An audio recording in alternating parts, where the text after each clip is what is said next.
May 16th, Central London. The call goes out again. 4 nations, 1 kingdom. 1 voice that can't be silenced.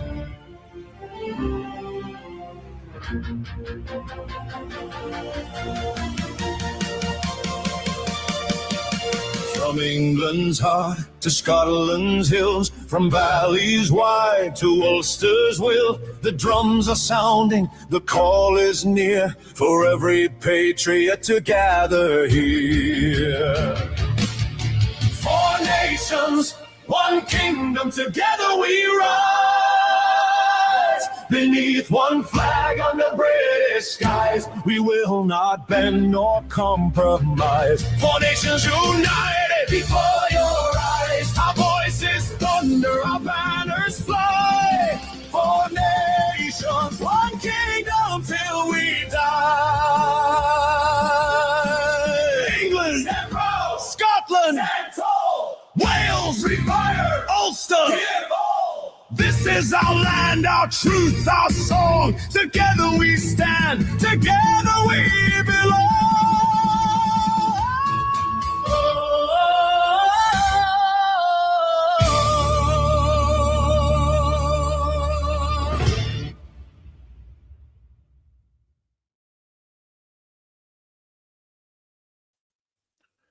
Well, there we go.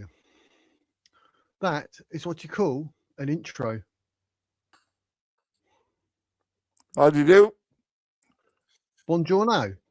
Oh, hold on. I've got the windows open. There you go. I've done that.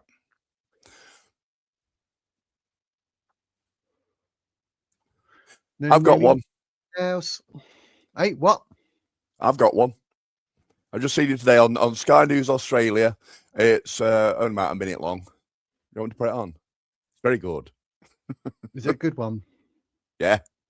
It's not getting banned, is it? No. It's news. It's okay. It's fine. Hold on. I'll present. Okay. One mo, and then you know. Yeah, I know that. Don't show this again. There you go. Hey there, Pansy, Nelly, Mr. Whopple. Oh, British and proud. Yeah, my missus told me about that after we finished the stream earlier. Good evening, Wizingo says night, Nikki. Oh, it makes sense now you being here, Nikki, because it's night time. See? Ah, yes. Night, Nikki. Oh, happy days. Anything goes. Just waiting for Electra Doc to show me something that I've got to apparently show you all. There you go. But yeah, you're ready. Let me put it on stage. Yeah, I can't see, so you'll have to let me know. Yeah. Well, it's up. Yep. Okay.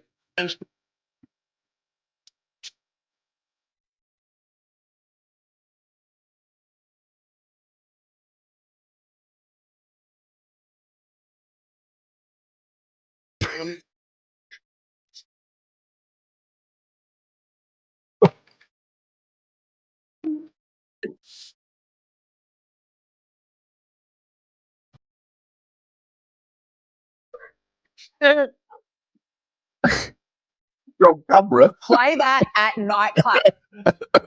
Oh my, that's brilliant. You like that one? I've got my cousin stood behind me. Yeah. We're living it. Yeah. We're living it. Big fish, little fish, cardboard box. Oh, mate, that's classic. That's what you call be wizard, stay wizard. Right, mate. You're right, Simon. Oh, is his name Simon? Right. Oh, he's gone now. Yeah, he's gone now. Well, he'll be watching upstairs. He'll watch it upstairs in a bit, I think. Yeah. That was good. I like that one. I'll stop sharing it now. There you go. Oh, dear. Yes. Give me number, please. Call in. No camera because I have to remain anonymous. Ooh. Anonymous. Yes. Anonymous hippopotamus. It's in the chat. I have got ask anything, discuss any topic. What's on your mind? Call in. The link is in the chat. Oh yeah. Oh yeah. Hope you're well, Robin. Living the dream. Nelly, Nelly, Nelly. Yeah, that was classic. Well, is that a remix on X? I've no idea. I just picked it up on Sky News just before, about 5 minutes before I clicked on go to StreamYard on this channel. So yeah. Oh, I did get the thingy actually. If anyone's asking, we got this look with regards Richard Shaw, because I was like, what's going on? What is going on? But apparently there's a bit of a discrepancy. It's saying that Richard Shaw left Advance UK to join Restore Britain due to his dissatisfaction with the party's handling of recent events and his belief that Restore offers a better opportunity for real change.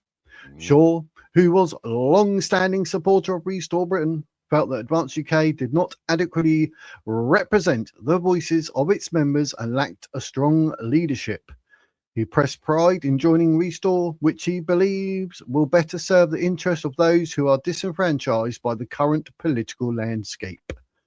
So there you go. That's what's going on with Richard Shaw. Just thought I'd let you know, geez. Okay. Thought I'd let you know.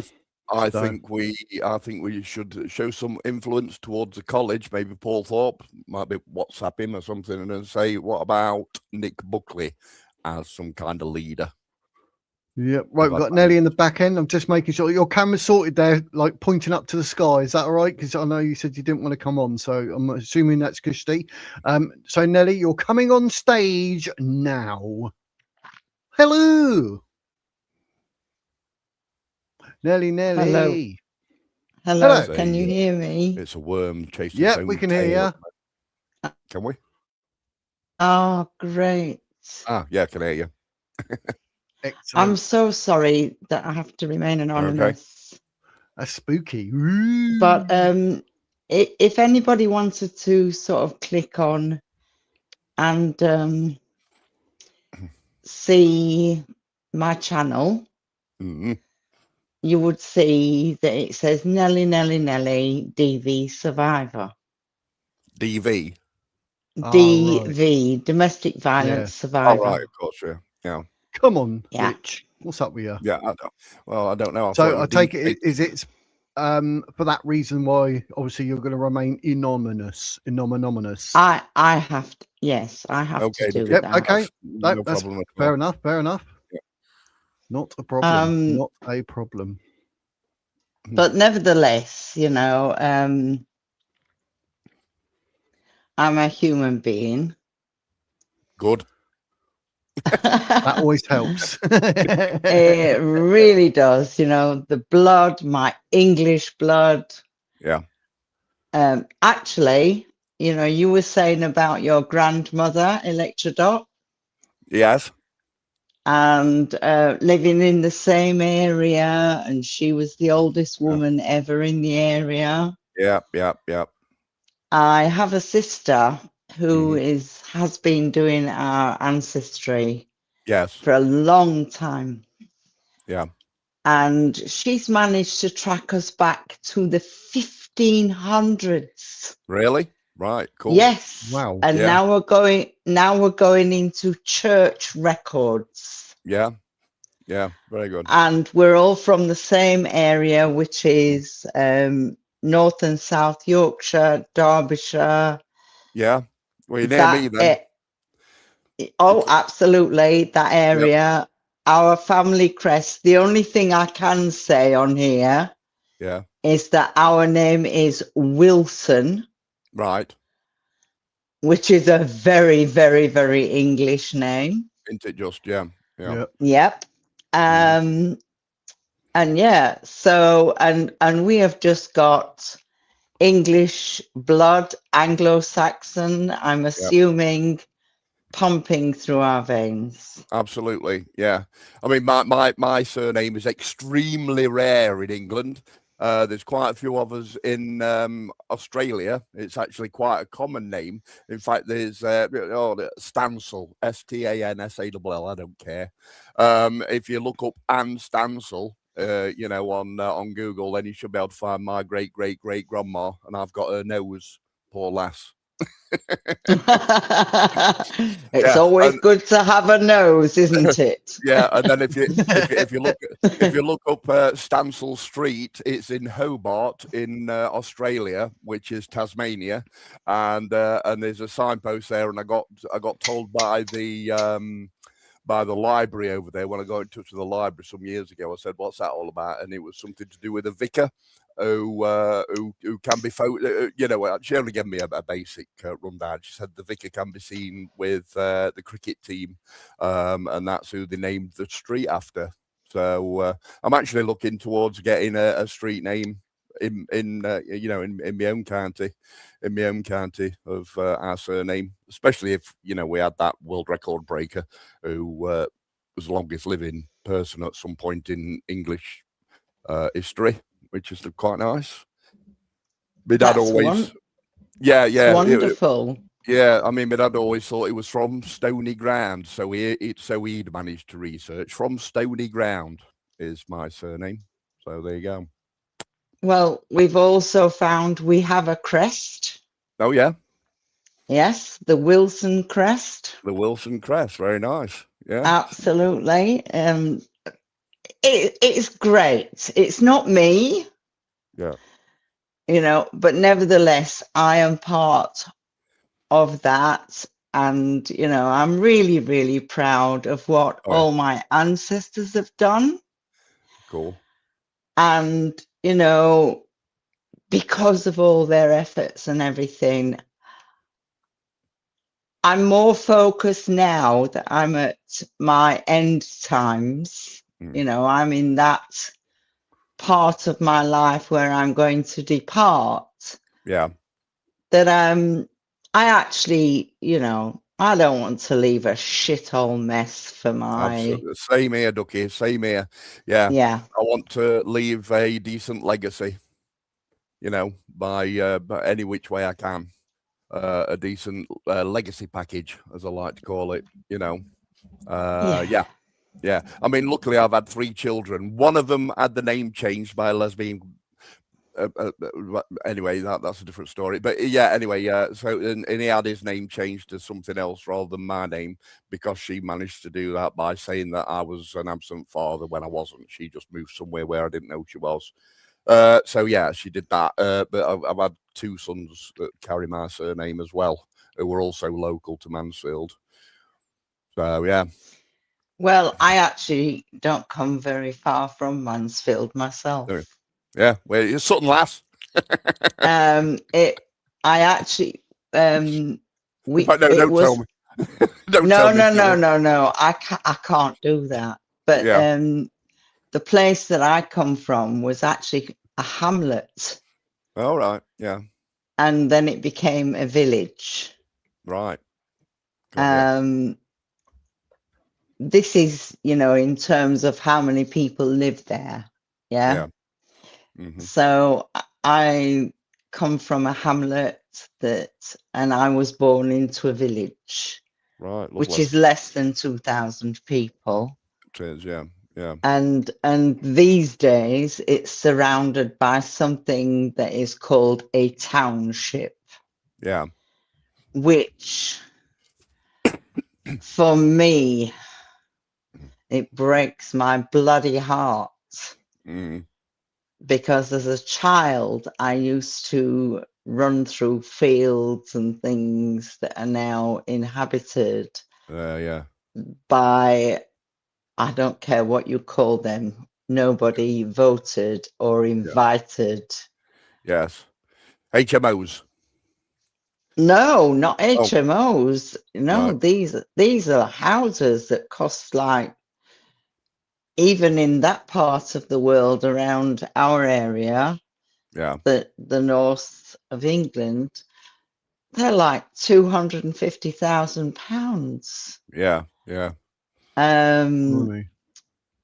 Yeah, they're not HMOs. I mean, right now, or for the past 38 years, purely due to employment that we moved to this area.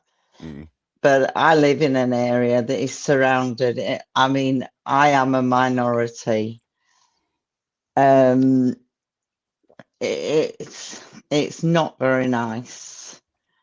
It's terrible when that happens, isn't it? When you see Yeah. it all deteriorate around you. Well, again, I've got to say how lucky I am. I've lived in my house now for 38 years. Yeah. And I live in a cul-de-sac, which is great. I'm in a cul-de-sac. Yeah, that's why I Yeah. call it the posh end of the estate I live on, because it's in the Yeah. cul-de-sac. Basically, you hardly get any traffic. That's the only reason. Well, But I've yeah, got the A2 directly in front of me, I've got and beyond that, there was an area that in the early 1990s, it was one of these like big housing estate things. I see. And there were actually 13 tower blocks, a number I can't name of masonettes, Right. and some houses, and that was like the vision of the future. Yeah. So I've been very active in the community because I'm a Right. community worker. Cool. And when we decided to like take this thing down, we knew that there were 6,000 residents in this area, and it had become extremely poor because of immigration. Yeah. Yeah. It's definitely a thing. So I was on a board that was called the Regeneration Board. Cool. Yeah.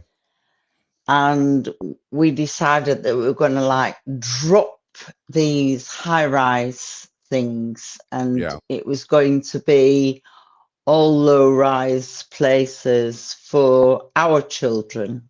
Yeah.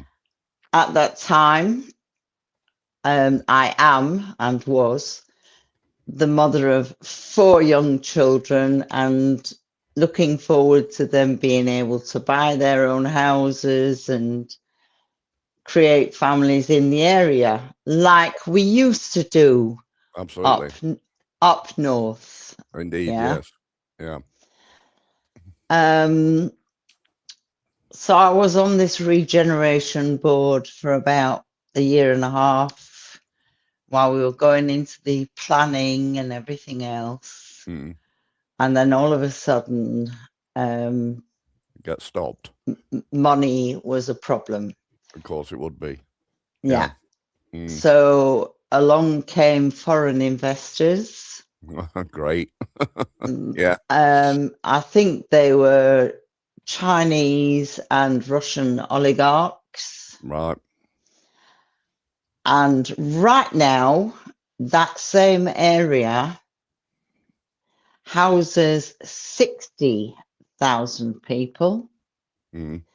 There are so many of these awful tower blocks, Yeah, that rise to 15 stories. Yeah. They've all got these balconies on the outside, you know, and it all looks very, very sort of continental, if you like. Yeah, what flags are they flying from these balconies? Yeah. Oh, excuse me, I just said that naughty word. That's but all right. Yeah, it's all right. yeah, and it's awful. I mean, seriously, Yeah. I would think that person A could probably stretch out their arm and touch person B in the opposite block in their bed. Indeed. It's horrid. Yeah, sounds terrible. Nightmare. Concrete jungle, isn't it now? So well, that particular area that has been developed, and they are like flying the flags in my area, which is southeast London. Right. Yeah. they're flying the flags in that area and saying, yes, we are the ones that, we're the ones who are developing and everything. Fuck off. Yeah, don't need it. Exactly. Especially not. Yeah, don't need that rubbing in your face, dear, all the time. It's terrible.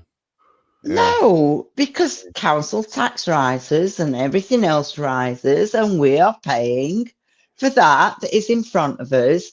And what I'm saying is, because it's investment from China and Russia and these areas, the money is not regenerating England. No, it's just going straight It's to going abroad. Yeah, yeah, yeah. So they're taxing us in order to give them housing benefits and everything else. Oh yeah. But the money that they earn from that is going abroad. Yeah, that's right. Yeah, so they can sell more Temu tat to us, Chinese. Yes. Anyway, yes, I know. Yeah, yes, Yeah. terrible. Mm. So where I asked to come in, which is my area of drugs and alcohol addiction, domestic violence and mental health. Yeah. Yep. So as I said, I was on that board. It was all going to be low housing. There were problems in that area.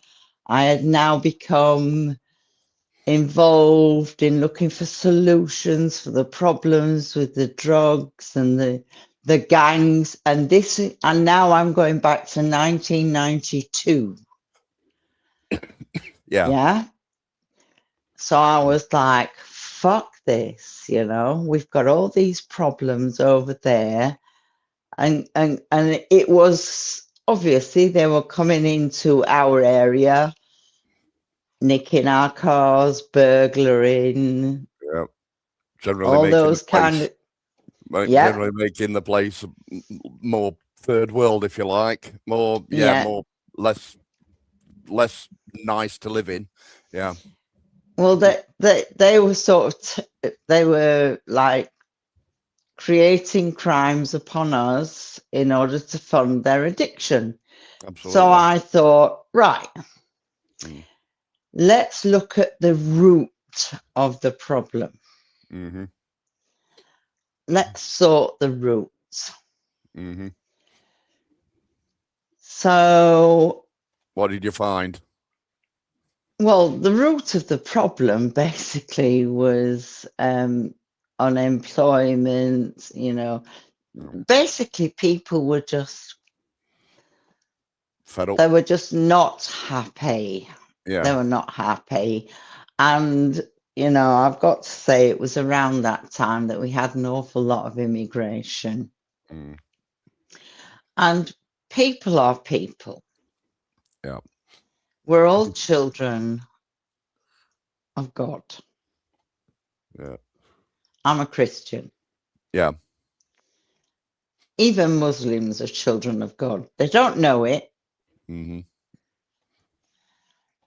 But we're all children of our Creator.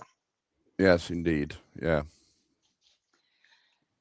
So I thought, well, let's look at the root of the problem. So what we need to do is we need to make sure that when people actually want to do something about the situation that they find themselves in, we've got to make sure that they've got somewhere to go to. Yeah, absolutely. I mean, I don't know of any youth clubs or anything like that nowadays. And stuff like that. And same as even Rupert Lowe, he's pointed out all the parks and things are all just rusted and dilapidated and unsafe. But then where do you get the money from for this kind of thing? I think it's down to not putting up with immigrants, if you ask me, or the they reckon that what's it called? I forgot what it's called now. Them folks who are here fleeing a war that's in France, apparently. Them. Well, they called Wiz. He's What's nodded that? off. No, I was reading something. Sorry. Oh, right. Then what's it called? When they're over here because they're fleeing war in France. What's that called? Fleeing war. Come on. Because then what? Fleeing a war. What's that called? What's that word? When you flee in a war, so you go to another country. When you are fleeing a war, Refugee. you are evacuating. Yeah, no, it's not. Yes. Yeah, I know what you mean. Yeah, but they're evacuating Shitting France, yourself. basically. That's what you're doing. Yeah, they're evacuating France so they can come here and like steal from the land that used to be of milk and honey, but all that's left now is just beeswax. It's all we've got left now, and sour cheese. Wiz, No more milk and honey. Wiz, I'm gonna pull you up right now. How dare you What? not listen to me when I'm listening to you all the time? How dare you be looking at your phone? Yeah, I was actually looking at the chat because someone was typing a load of rubbish, and I thought, "What the earth is that?" I thought, "Let me read that," and then just as I happened to read it, Richard goes, "Yeah, isn't that right, Wiz?" I think it's dropped off. Yeah, my cousin's got it. E2 City Boys, my cousin Simon. It's refugees. Thank you, Simon. Can make him a mod if you want. He's always listening. I said refugees. Yeah, it's refugee. Oh, did you? I Yeah. thought you said people who are shitting themselves. Oh, that was after. Oh, okay, fair enough. Evening, Hello, Helen. Ellen. So what I did was I went to the local community hub. Yes. And I started to speak to people who were in the community hub. Mm-hmm. And that was where I met my first or the first Somalian people. Okay. And I was sat amongst a group of women. And this is really like fundamental to what I think about now. Mm. And these women were sat there and they're like, "We are strong, we are fighters." Wow. And I said to one of these women, I said, "But you're not fighting, you fled." Exactly. Yeah. my thoughts exactly. Yeah. Well, You why aren't you fled. Somalia then? Why aren't You in fled. Somalia? You are not fighters. But Yeah. we are going to fight for our community, and we are going to make sure we get our rights. Yes. And I was like, "What? What? You? Yes, Terrible. right. Yeah. We all have rights, and I do understand that if you are fleeing war, then if we are the country who are going to take you in and we are going to help you Mm-hmm. during that time of war, Yeah. I would hope that everything you learn from us, that you are now going to take back to your country. Yeah. And you are then going to put your country to rights. Yeah. Rather than having to rely on pirate income. I mean, Yes. I bet they don't even understand how our tax system works, you know. But they don't even understand that. They'll just think, "Oh yeah, it's government that's giving it to us, not you." You know. Yeah. Ridiculous. The one thing that really pissed me off a lot was that, please don't think at all that I am biased. But there were a lot of them saying that they were disabled because they were fat. Yeah. Yeah. Fat. I know what you mean. Yeah. And they got benefits for being fat. Yeah, that's correct. Yeah, there are a few, aren't they? Yeah. I mean, I'm fat, but the only disability that my fatness gives me is that I keep weird on my slippers. No, seriously. Yeah, but Yeah, I can't see where it's pointing, Duck. No. What I'm saying is, you know, they were saying that, you know, all their there was a tick list. Yeah. of things that, you know, that they could do. And there is a thing right now which 40% of humanity, as far as I know, is called pre-diabetic. Yeah. Which means if you don't watch what you're eating, you could become diabetic. Yeah. But these lazy fuckers aren't going out to work. They're not exercising. No. They're not looking at what they're eating. Yeah. And then they can claim benefits for being pre-diabetic. Yeah. And that actually bothers me a lot. Yeah. Because if you are able, and I am not having a go at people who are not able to be active.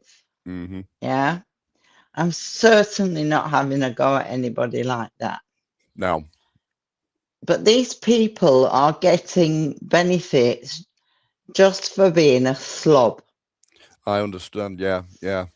Yeah, I mean, I take the mickey about me being fat. That's certainly really left. But I've got an ankle problem. I think it's same as you've got, Wiz. I've had an ankle problem since I was 16. It's like swollen up at bottom, and then when I've been walking on it, especially when I was walking around Benidorm, I mean, I were only managing about 50 meters or so. Then I had to sit down. But then I developed a cramp in my calf, and like, oh, it were horrible. And then I stretched it out. I mean, it's just disappeared today. But then I had to stretch it out, and I felt a massive pop in the back of me, calf. So that's kind of like why I can't really move around all that much. So yeah, but they haven't given me any. I've got no PIP or anything like that. I've only got my disability living allowance for my hand, which basically pays for my bedroom tax in here. It's got three bedrooms, you see. So yeah, pays for that. That's all my disability living allowance. And then I get the council moaning at me because I'm supposed to be cutting my lawn. And he says to me, well, your disability living allowance is supposed to pay for that. So no, it's paying for 3 bedrooms. Well, move out then. Come into a bungalow. Not going into a bungalow. I can't buy a bungalow. You know what I mean? Because when my stepmom's gone, I'm hoping to, get a bit of Wonga so I can buy this place for my kids to live in. So, yeah. It is ridiculous how they spin everything around, because when you're genuinely disabled, like you said, with your hand and everything else, and what that does, it has a knock-on effect. Yeah, with everything else, yeah. Exactly. Yeah. But these people arrive in our country, and we do need jumbo jets to bring in the jumbo people. Yeah, just fit about 3 of them on. Exactly. And the jumbo yachts and everything else. And all they talk about is lunch. I mean, have you ever tried to ring into the council or anything else with their DEI? And you're told they're at lunch. They're always fucking lunching. Right, yeah, of course. Yeah. Or they're in a meeting. Yeah. Or they're on annual leave. Yeah. You just cannot get to a person. And then when you do get to the person, it's Mr. Yeah. And he can hardly understand what he's saying. You can't understand what they're saying, and you need a fucking interpreter. Yeah.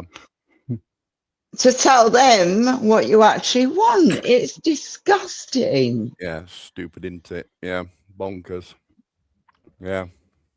So actually, what I did put in the chat was, maybe if you want to hear about domestic violence, drugs and alcohol, mental health, yes. Yeah. I've experted myself since 1992 until now. Yeah. And yes, I can speak to you about that. And also, I speak 3 languages Uh, and English. all right. I speak Spanish, Yeah. Catalan. Yeah. Catalan is just another form of Spanish, but it's from a different region. It's from Barcelona and Catalonia. Oh, very good. Yes. Yeah, I speak French Yeah. and I Bonjour. speak English. Buenos nachos. Buenos dias. Buenas Buenos dias. noches. Buenos nachos. When I was in school, I went to a grammar school up north, Very good. and I also learned basic German, so Yeah. I can get around as a German Yeah. tourist. I can I can order. Well, I used to be able to. Whenever I'm in Germany, I can easily order a pint of lager. Yeah, clear beer. Ich Weiss. wohne eine kleine Bierbitzchen. Yeah, yes, something like that. Yeah, yeah. Because my Ich sister wohne lives eine there. kleine Bierbitzchen. Yeah, Dankeschön, Fräulein. Yeah. Bitte schön. Yeah. Yeah, yeah, it's great. Everywhere I go, you know, I always try and speak a little bit of their lingo. You know, like Turkish maraba fustik. That means hello, sweet thing. Yeah, I know a little bit of Turkish, but only from the holidays, and which is Yeah, teşekkür ederim, which is thank you very much.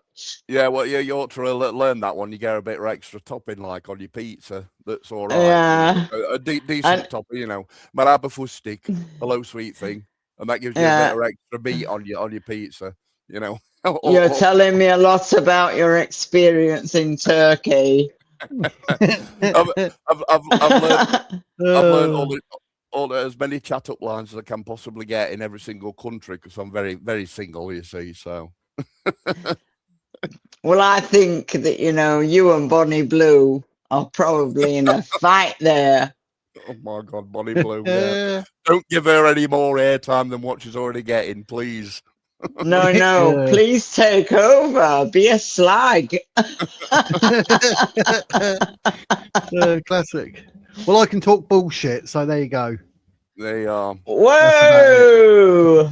Beware you bulls.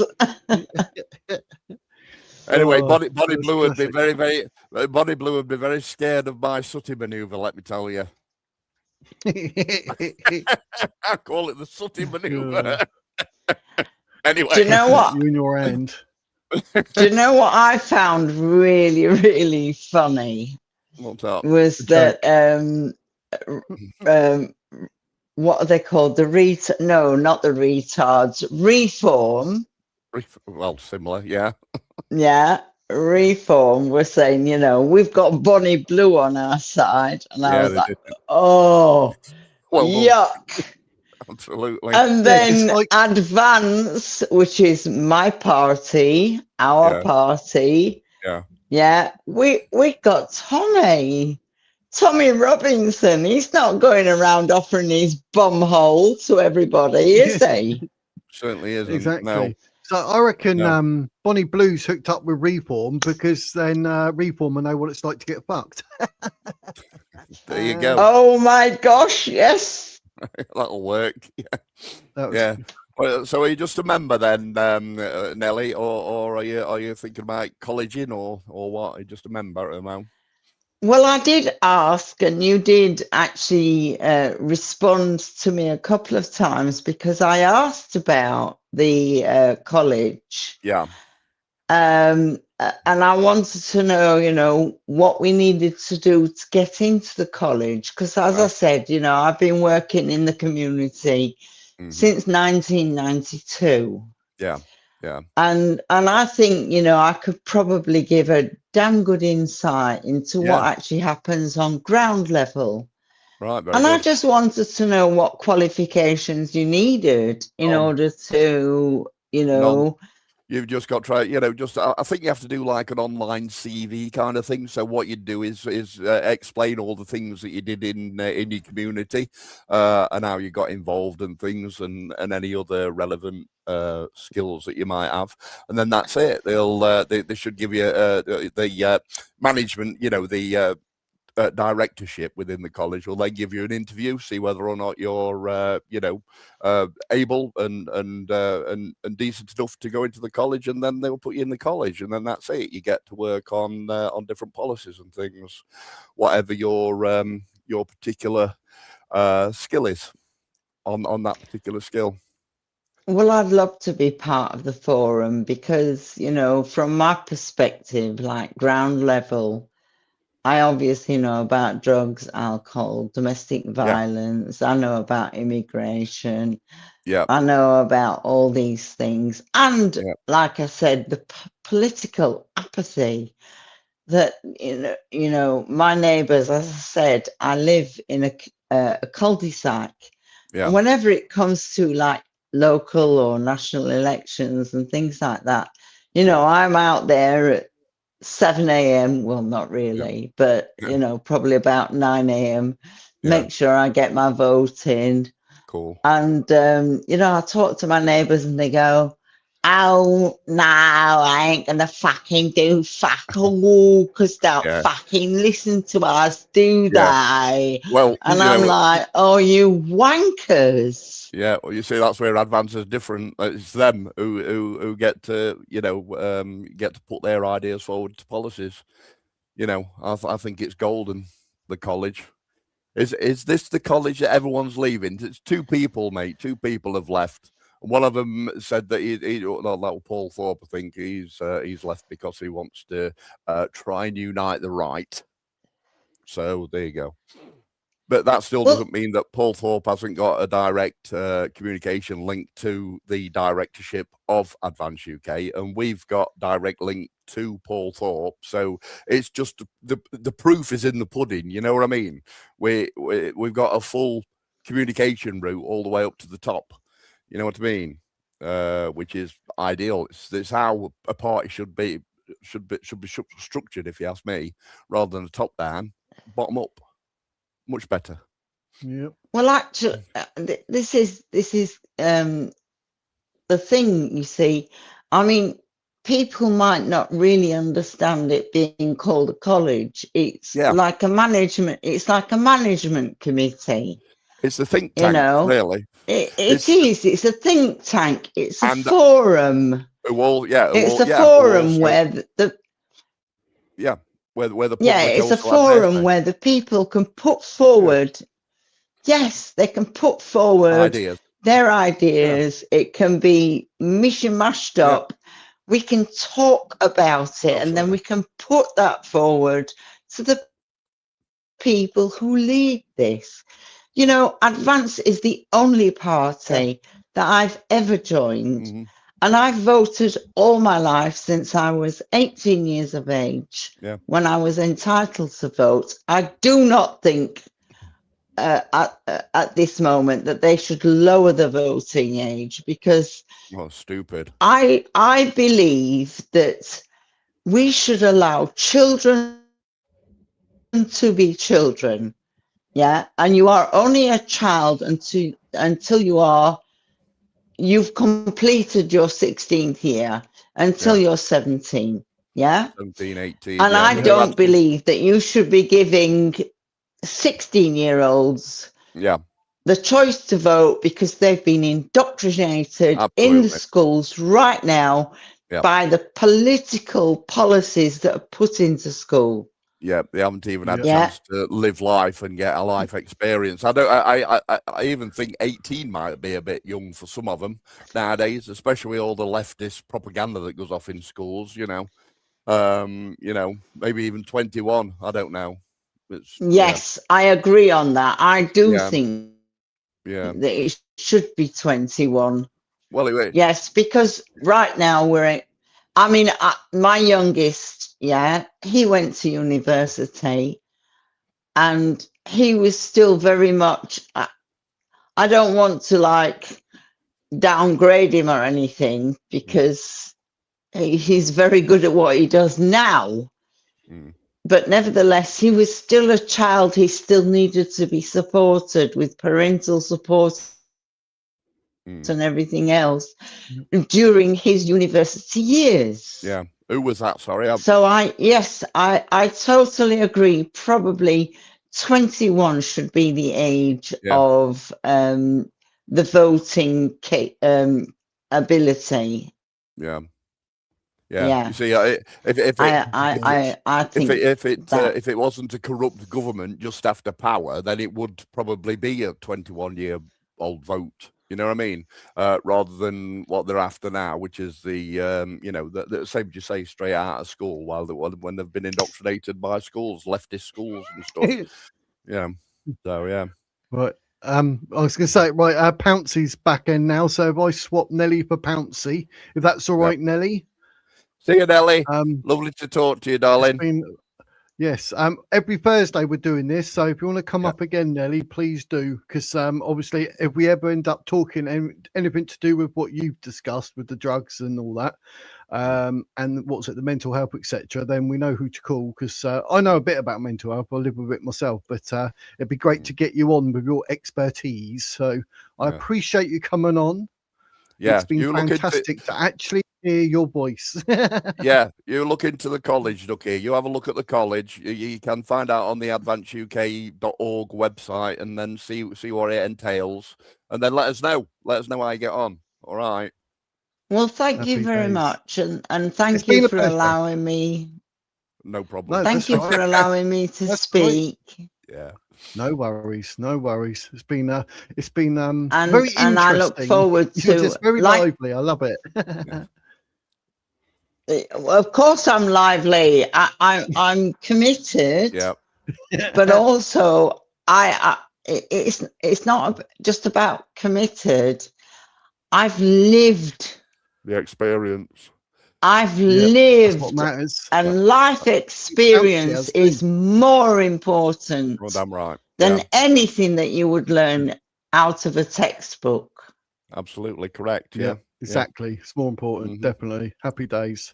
Brilliant. Thank you very much, Nelly. Hopefully you'll come back next Thursday or any other calling show. Yes, I will.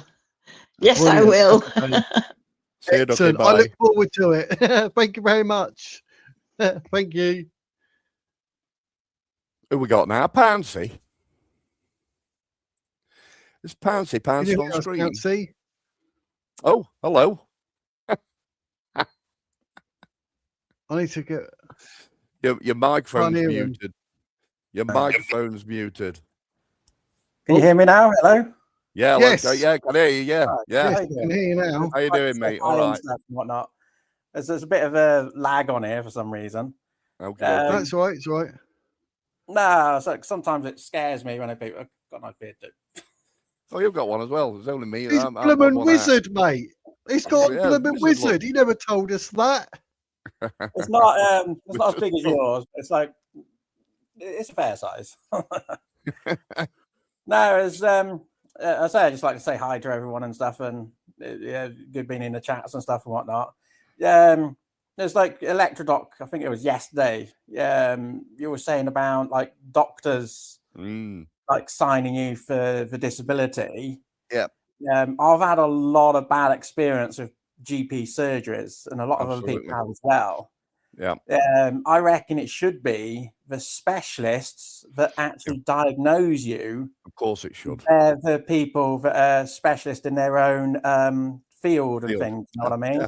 Yeah, of course it should be. And the amount of it's like they don't just sign you to say you've got an illness or a disability. They always do tests, they do scans, and they get all the information. Then they diagnose you. Yep. As I say, there's so many different things, and so many people have different, like the same condition, but it affects them differently, and all sorts of things. Absolutely, yeah. I mean, I've just found out I've got a crumbling 7th vertebrae, I think it is, in my neck.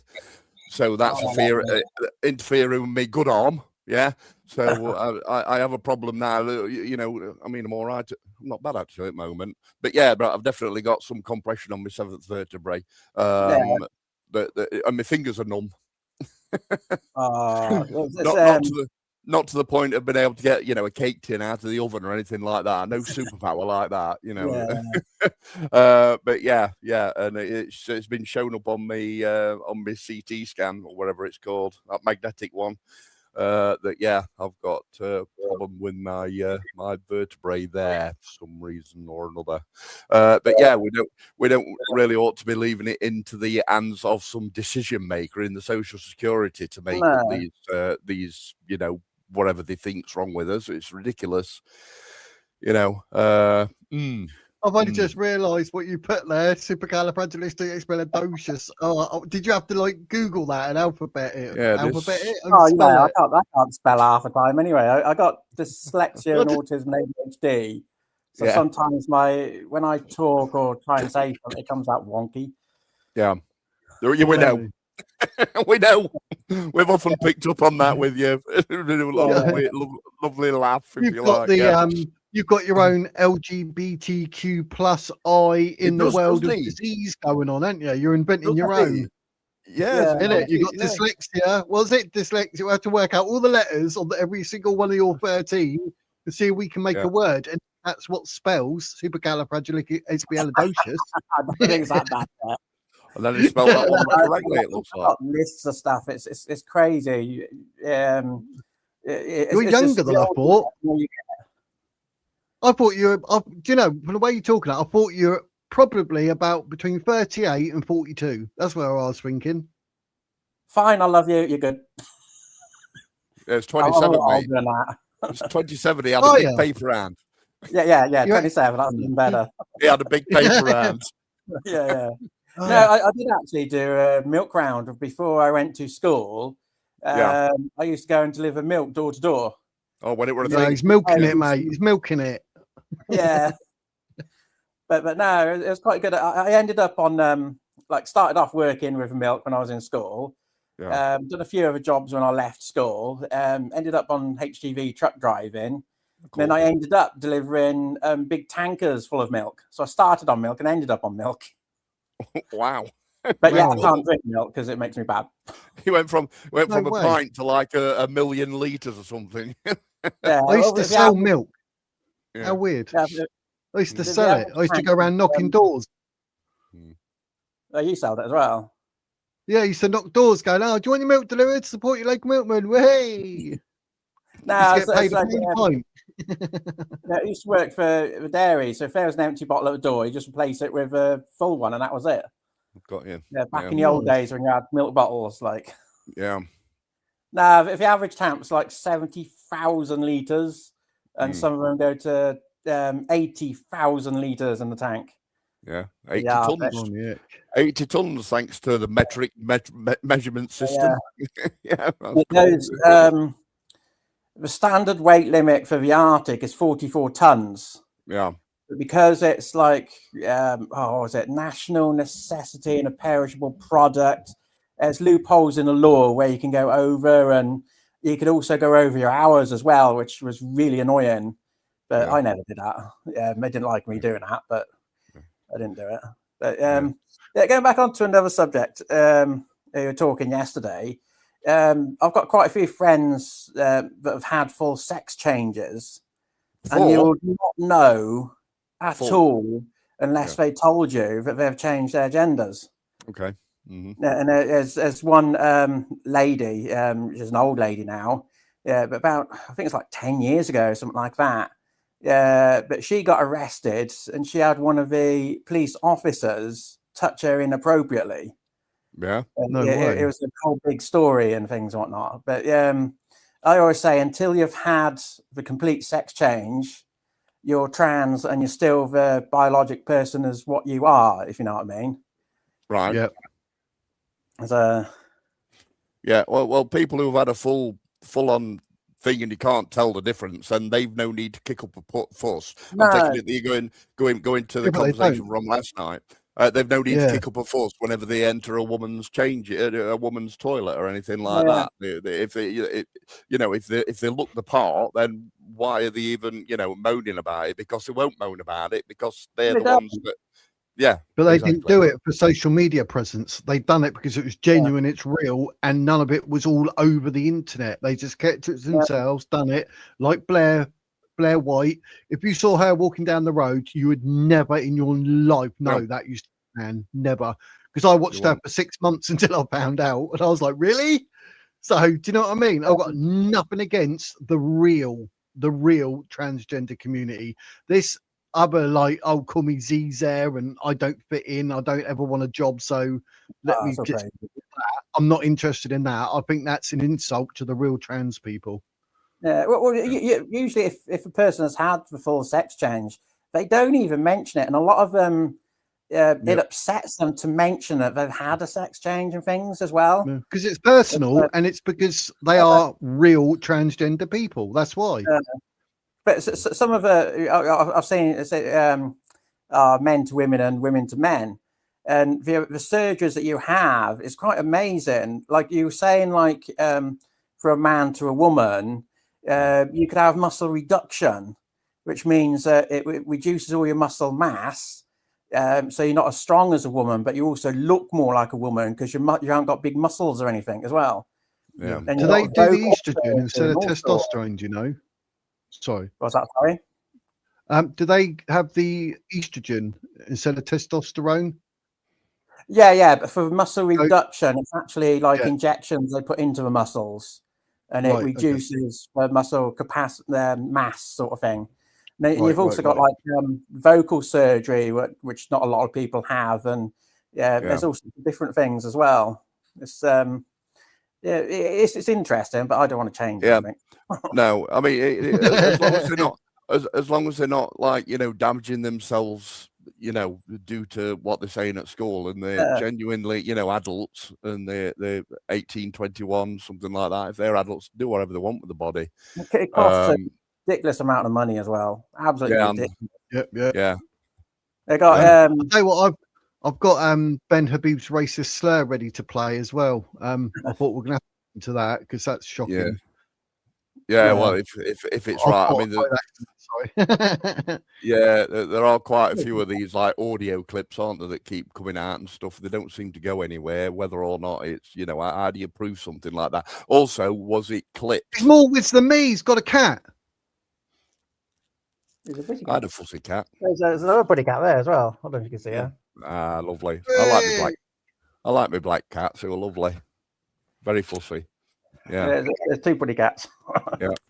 No, it's like the voting for 16. I don't know if you see Starmer's talk when he was in that school, saying it's in people under 16. It's in their best interest to not be on social media and all that. And part of me does agree with that, but it's what he said after. The teachers will tell you who to vote for best for the government and for the country. I think that's all wrong. If you need to make a decision, see all the information and make your own decision afterwards. And if you can't see all the info and you're not on social media and you're not on getting all the info, how can you make a just decision of who to vote for? If you know what I mean. I think it should stay as 18 or even 21. Well, yeah. And the new people shouldn't get a vote. No. Because I think that's what they're aiming for. It's a nightmare. Yeah. What's that mark on your forehead? Oh, I had a tattoo ages ago. I got addicted to tattooing when I was younger. And it was like med and tattoos and stuff. I got loads. I don't know. Yeah, me too. You got every tattoo, son. You got every tattoos. Yeah. Come on, everyone, show your tattoos. Hey. Yeah, you got I got over 400 tattoos. I lost count after that. There, I've got 4. Yeah, R-I-C-H. I've got 4 R-I-C-H. Yeah. This is what this really annoyed me in hospital. This one, it's not complete. The bloke didn't do it how I wanted to do it, and the fact it's not finished. And I was in hospital, and I was like, "Oh my god, I would have literally died." And I had an incomplete tattoo. That really hurt me. Yeah. So I've got to get that finished, but I don't know because I've got to see, because after a heart attack, you've got to wait a certain amount of time, and some people can't have it and all that. But I better be able to do a few more tattoos, mate. Yeah, I've done a few myself, little ones and things, but I'm nowhere as good as like a professional. Like, yeah, I've got a little one. I've got a little one that says Ludo, and when I get excited, it says "Welcome to Landudno. Have a nice day." That's a good one. Hold on a minute. We've got someone called Mo just here. Look, wait, hold on. Someone kept taking it all completely out of context, right? We were talking about women's toilets and stuff like that. If you're fully transitioned, you've even had hip bloody transplants, and you've no need to start moaning about, not going into women's spaces because you look exactly like a woman, right? Yeah, now, Mo. No, anyway. Yeah, Mo, no one's even moan. Mo, wait, a 6'4" ex-male athlete has a complete transition and is now an acceptable female. That's where we're at. Yeah, that's where we're at right now. Yeah, you know what I mean? Like, good old Mo, thank you. Whoever he is, it's not our Mo's, is it? Well, let's say like that the sports thing. If that guy supposed to be a woman, if he didn't have muscle reduction. Yeah. Then he shouldn't be competing with women. Well, not only, I seriously think that they should make DNA testing for something like that. Yeah. A thing, really. Yeah, I think that'd been the fairest thing there. Yeah. Yeah, but if you had 99 men, and one woman that called herself a man on an aeroplane and it crashed and they done DNA, it would show 100 men were on board. Yes, exactly. Yeah. It's got to be down. It's muscle reduction. I'm unsure about that, Pansy. I don't know. I think it'd have to be more of a DNA kind of thing. But it's only my own opinion, But when you're out and about and you don't know, you won't comment. You will not comment on it because it will look like a woman. So regardless, if that woman that you're looking at was an after operation type man and was now looking like Blair White and walked in the ladies, you wouldn't question it because they look like a woman. So you wouldn't know to even say anything. So on that line, then what can you say or do? I mean, let them be, crying out loud. I think what it is there's a lot of bad people saying that they're women and doing really bad things, giving everybody else a bad name. It's like, well, you say you're a woman, but you still got man parts, then you're going into a woman's changing room and things like that. Well, that's wrong. Until you've had a complete change, you are still a man, no matter what happens. Like, Besides, if you're a woman, right, pretending to be a boxer, then just kick him in nuts. Oh dear, I might get locked up for that. I might get Graham Linehan didn't he? Something similar. Yeah, I'm not putting out on track. I saw the rope sometimes. Sorry, mate. Yeah, I got a nose ring, and sometimes people moan about that, but it's keeping an oxygen tube in place. Right, I see. Yeah, so it's not purpose. Not because you're a secret incognito lefty, then. No. No way, you ain't got purple hair, have you? He ain't got purple hair, so he can't be. It was purple at one point. Just well, all right then. Not the full Trinity. Not the full Trinity. You haven't got the massive oversized glasses on. All right, you've got to have the full Trinity. You've got to have the full Trinity, mate, before you become a proper lefty. Oh, and you need I do actually have glasses. No, they're all right. They're smaller. They look intelligent. Intelligent. No, it's like I can't see the phone if I wear my glasses, but if I look in anything further on my phone, I need my glasses because I can't see further afield. Yeah, I've got two pairs like that, close up and far away. Terrible. But the glasses that are mixed together, they make me dizzy, so I don't like them. I don't use them. Yeah, bifocals. I had the same thing. Yeah, whenever I'm going upstairs, I used to get travel sickness and feel sick because I've got bloody what's name and all. What's that balance gland issue? Balancing. What's that? Yeah, tinnitus. I found a cure for that. What's that? Go on. No, I had vertigo. When was it? Last year before. It was really bad. I was getting the whole world was spinning at Mach 3. I was being sick, everything. Doctor just gave me anti-sickness pill. But I got a friend that's a homeopathist, and she said, "Oh, I got this thing. Try this." So I had 3 of these pills, and touch wood, it literally just went. Did it? And I had another bit about 6 months later.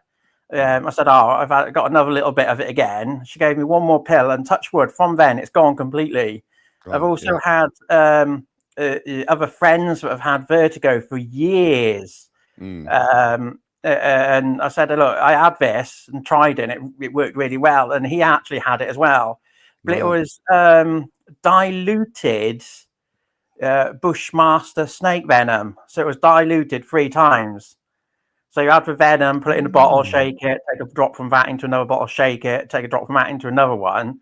And it really did help. It's amazing that some of these old remedies work really well, but it's like the doctors and other people, like medical people, they don't accept the old remedies, especially if it works. They don't accept it. Yeah, I doubt very much my NHS doctor will let me have some of that. Yeah, I want some snake venom to get rid of my dizziness. Yeah, you have to do it properly. She's like training. It's like 5 years to be a homeopathist. Right. So if you get it wrong, you could kill somebody. Yeah, absolutely. A lot of it is poisons and venoms and things like that, and you got to have the right concentration for the right person. It's really interesting as well. But it's the same as like if any medication or treatment, or if any plant or like crops that do not make a profit, is classed as either dangerous, or with plants it's classed as a weed. Yeah, and you're with me on the duckweed thing, aren't you? You're with me on the duckweed thing. Yeah. I'm actually growing some. It's just in a pot outside and in the window in the kitchen. It's like I just put it into all sorts of food. And it literally it doubles in like 7 days almost. It's just crazy. Right. Yeah. They've banned it because it's apparently an invasive species. Because it basically gets rid of all this CO2 emissions crap that they're talking about. It also absorbs all the if you've got like a really dirty pond or something, it cleans and filters all the water as well. But you can't eat it because it's like it's filtered all the crap in it. But it does grow dramatically fast. It's quite amazing. It's like you can see it day by day growing. It's crazy stuff. Yeah, cool. I think it is the world's fastest growing plant, isn't it? It's amazing. Yeah. But it gets, it's like all the old crops in the old days and in the medieval times. You don't get that now because it doesn't make a profit. Correct. It's crazy. Correct. Yes. This is something else I will add to my, being a college member list thing. I shall add that. I don't know where my pen is. Don't know where my pen is. You lost it. I think it. You lost it years ago. See my side. Look at my side just here. You've been on them penny shoves, haven't you? You've been on them penny shoves at arcade, right? Well, actually, this Seconda watch thing, right, went back there, and I bet it's dropped down there because it's like one of them penny shoves up that you get in Skeggy.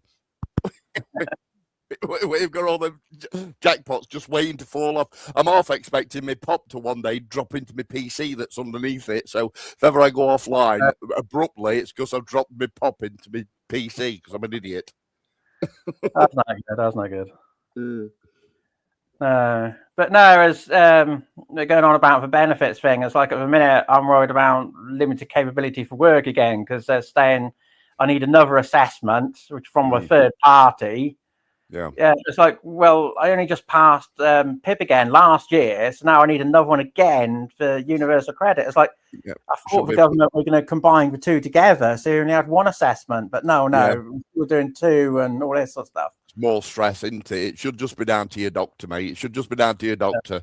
Will he even listen to you if you actually attach a doctor's note to your application? No, well, my doctor myself had so much problems, he wouldn't do anything anyway. They did introduce a while ago that if a doctor signs you fit for work or NHS people sign you for work, they actually get bonuses. Yeah. I don't know if you've seen that or not. Don't know about that one. Yeah. It's crazy. And it's I don't know if you see, but the mobility car situation, they've changed, was it last week or a few days ago, they changed it again. You still got to pay a great deal of tax, but and there's also postponed it for 2 months as well, which is also worrying for me because my car's up this year. Yeah. But you have to pay the full road tax, the VAT on your advance payment, and the VAT on your insurance. Right, I see. Yeah. Which is crazy. Yeah. But how people can afford it it's worrying me quite a bit because I'm stuck. Yeah. Try and get your doctor in your court and get a doctor's letter. I think they even cost money nowadays, don't they? No. Yeah, basically the doctor, I can't change surgeries. I've tried multiple times. I had to call the NHS Health Board 5 times, and the doctor deliberately put me in hospital 3 times. I know one was kind of my fault because I kind of like, he gave me medication I was allergic to, and he said, "Oh, just try it. I'm allergic to it," and then I bloody took it. Yeah. It's to like prove a point, because it's like when people argue at me and stuff like that. If I get threatened or people argue with me and stuff, I can like lose control, which is really bad. It's also scary as well.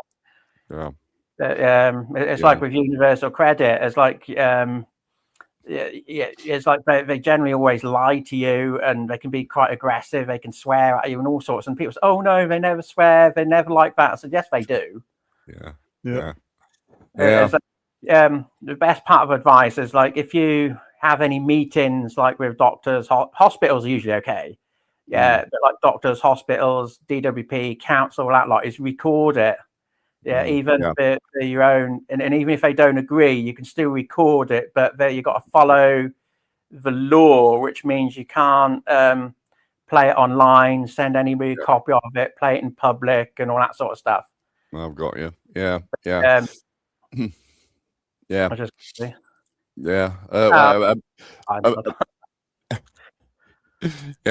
mate of mine actually got barred from going to the Social Security, so he got automatically put onto indefinite benefit, because he was the same. He actually lost his shit with the woman behind the counter. You know what I mean? That's crazy. He actually lost and she ended up she defecated herself because she was going mad, and then about a week later, like all Social Security officers ended up with their perspex screens in front, so she couldn't grab hold of them and stuff. Not that he grabbed hold of them, but she just felt that I ended up having to talk to him behind the screen before now as well. But I've got a health passport. I don't know if you know what a health passport is or not. No. But basically, if you've got mental health, or if you've got like autism or schizophrenia and things like that, you can have a health passport which you give to people and say, "Look, I've got needs. I need these sort of adjustments and these things." If they don't agree with it, it says, "Sorry, I cannot see you." It's like everyone's different, so everyone is different. But for me, I have to be in a quiet room. I have to have an autism support worker, and it will be recorded. And it's do not threaten or swear and things like that. But I think sometimes they look at that, but then they do the exact opposite to get a reaction to you. Then it goes bad. It's like they push you too much. They say, "Oh, doctors never swear at you. Doctors never threaten you." Well, I got plenty of recordings of doctors going crazy at me. But unfortunately, I can't play them to anyone because I will be arrested for it. But the only people you can play it to somebody privately if they're helping you. The only person that's allowed a copy is a court of law. Nobody's allowed to copy or anything like that. There's a big thing to do with law if you actually record people. I think you got to say to them, like, just so you know, this conversation is being recorded at my end. I think you've got to tell them that so they know. What I need to do is I got this, which is a recorder. Right. It was recommended by a police officer that was explaining everything to me, and it's got a code on it. So if anybody nicks it or anything like that, or tries to download anything, it's all encoded. So if they nick it, they can't get hold of the recording. And I have that around my neck, and it's just there showing, so everybody can see it. It's recording. Well, I've got you. That was. I can't remember how much it was, but it was actually when I was speaking to the police officer at the time. He said it's like if you do that, and then you're all within the law, but you got to follow those like criteria, them guidelines.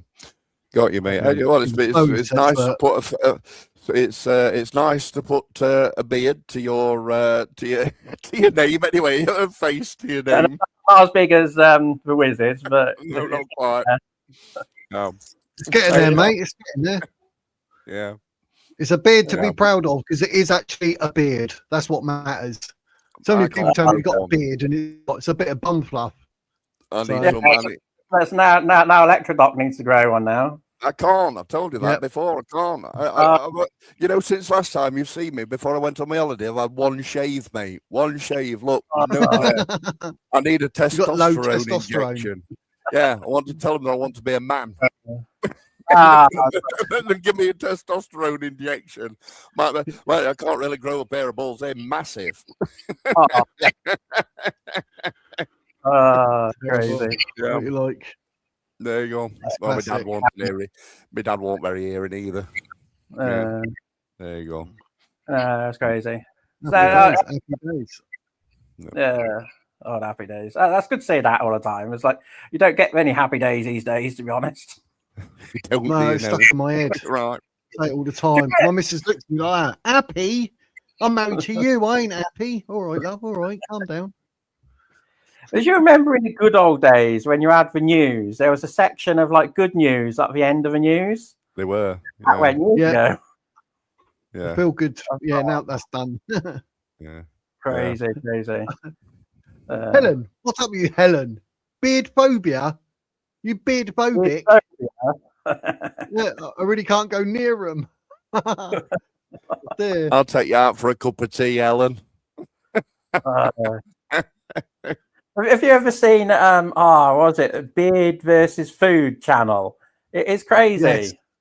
Yeah, the amount of food he eats, and he's got his lovely beard. He manages to keep his beard clean, and his hands are all messy. It's crazy. Oh dear. Yeah. He had a good. What was it? The last one I watched, he had like for the biggest breakfast, it was like 15 eggs, 15 sausages, black pudding, and all this stuff. It was crazy. Yeah, and it was still in his beard for next day. No, it's crazy. He cleans it up. He normally wins a T-shirt or something. Yeah. Oh dear. That's mental. But happy days. Right, we need to play this Ben Habib thing and that. So, do you want to stay up on screen for that, Pouncy, or are you done? Or I could disappear if you want. I was just trying to get into this. Mate, it's up to you. Yeah. We're just going to do a racist slur, so it's totally up to you, sir. Yeah, what's to see what he says? I haven't seen it, so. Have you seen it? Yeah. This is it. Let's listen to it. Hi, John. Just ignore it. Restore Britain have gone full tilt racist and will continue. Uh-oh. Very short, though. Full tilt racist. Yeah, that's what he says. Restore Britain have gone full tilt racist. So that's doing the round. So anyone in chat, what do you think of that? Let me know. Get in the chat. And we're going to discuss it. Like, that can't be a good look, though. How's he going to get around that? He doesn't really give it much context. He just says like one sentence and that's it. Well, not even a sentence, I don't think. It's all going to be the fact that he said restore and have gone full tilt racist. I think like people are going to jump on that. And he's on Dan Whitten. I think Helen said tomorrow he's going on Dan Whitten to sort of explain it or whatever. But I mean, would your explanation be like full tilt racist? It's in what, the people, or it wasn't Rupert, was it? He was saying restore as a whole. Yeah, who's whispering in his ear? Maybe, speculation. I don't know. I would rather wait until tomorrow and see what Dan Wharton and Habib and it'd be interesting to see what he says about that. But it doesn't look good from what we've seen, does it? Because he said restore, full tilt, racist, and we're like, so people can do full on. People can do full-on AI videos now. I mean, there's that granny, isn't there, right, doing the rounds. And I got pointed it out by Dynabane because I hadn't really seen them videos. I don't really watch Dynabane anymore because it's a bit of a... Anyway, but yeah, he pointed out like that the lamp and the curtains and everything are always the same. She's always wearing the same thing. And like then when you look at it a bit more, you can see that it actually is AI. Yeah. So if it's that good with AI video, then it could be good with AI voice. Right, I'm not defending Ben whatsoever. I just wait to see what's going on there from Ben's from Ben's mouth. Like, you can with AI voices, you could take a sample of as little as I think 5 words from somebody, and the AI will literally copy your voice and get you to say whatever you want them to say. Correct. I don't know if you've seen how good that is, and it's kind of scary as well. Yeah. Dangerous. I mean, there's a lot of these. AI, is a business call. You can see that, but I mean, blimey. I want to know what he says about it because it's interesting. I mean, I'm not going to say anything either way. It doesn't look good, but I'll be interested to see. Of course, you can do it with AI. I mean, if they can do videos, then they can do a simple, Yeah, but that's not. It's not. Do you know what I mean? Hence it's doing the rounds. Otherwise, Ben would have already said, like, that's AI. He would have already said it and said, that's AI. Get a life. That would have been everywhere instantly, but he hasn't. He's literally said, going on Dan Wootton's to discuss it. So, do you know what I mean? No, well, it's better to get it from the horse's mouth. You know what's happening. I'm gonna watch Dan Wootton. I watched him earlier actually, but I'll watch him tomorrow just to get the lowdown.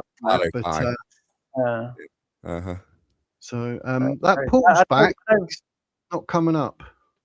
I know the government are basically moaning at Rupert Lowe's grooming gang is racist and Islamophobic and all that sort of stuff. Where it's like, well, he's getting the facts and the evidence in the inquiry.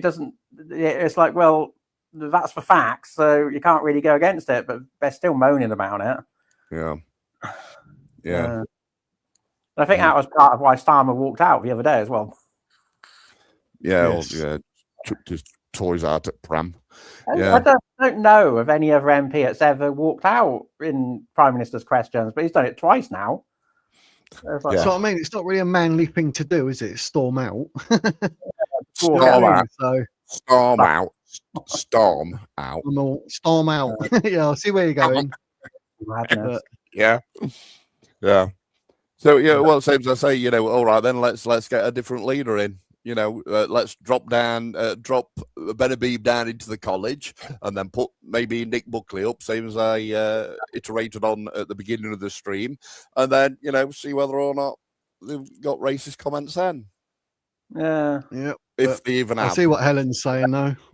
I mean, Ben's been taking it left, right, and centre. Any people what they're saying? Yeah.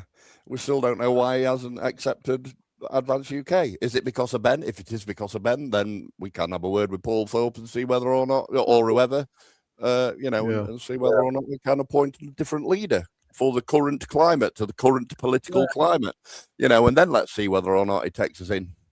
Yeah. If not, don't let him out until they've come to an agreement. Yeah. So, that was crazy. Pretty good. Yeah.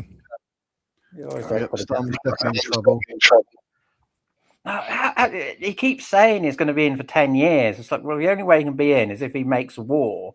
Yeah. And he keeps saying he'll never quit, he'll never back down, he's got to do these reforms, he's got to double down and all this sort of stuff. It just drives you up the wall every day. Yeah. I don't think many people can stand just listening to him, to be honest, these days. Oh, I can't. No, it bores me to hell. Yeah. It's like that talk he done, what was it, Tuesday, of that Muslim thing. It's like, I lost count how many times he said our Muslims and community and stuff. What the hell? It's crazy. Yeah. There's all funds. I think I would come off. I don't know if anybody else is waiting to come in or anything now or not. I'm trying to see if that Paul said something about coming up, but he's in the chat, but he's not coming up. So I don't know what's going on, but don't know if anyone else is. I've just put the link. Let me do it again. There's a link in the chat. Anyone who want to come up, get your butts up here. Come and have a chat. We want to see you and hear you. Come on. Don't be afraid. That Pound done it. Nelly did. I've already got a bit of homework that I've done for Paul. Yeah, I can present it. Hold on, present. Which one do I want? Share screen. Share screen. And there you go. That was a Google search I did earlier. They got it, Wiz. It's a black screen at the moment. Oh, is it? Shouldn't be. Black. It's still black. Yep. Let me see if I can refresh it. Hold on, I'll There you refresh it. go. Load of pictures. Yeah, look. Scrolling There. down. Got this here.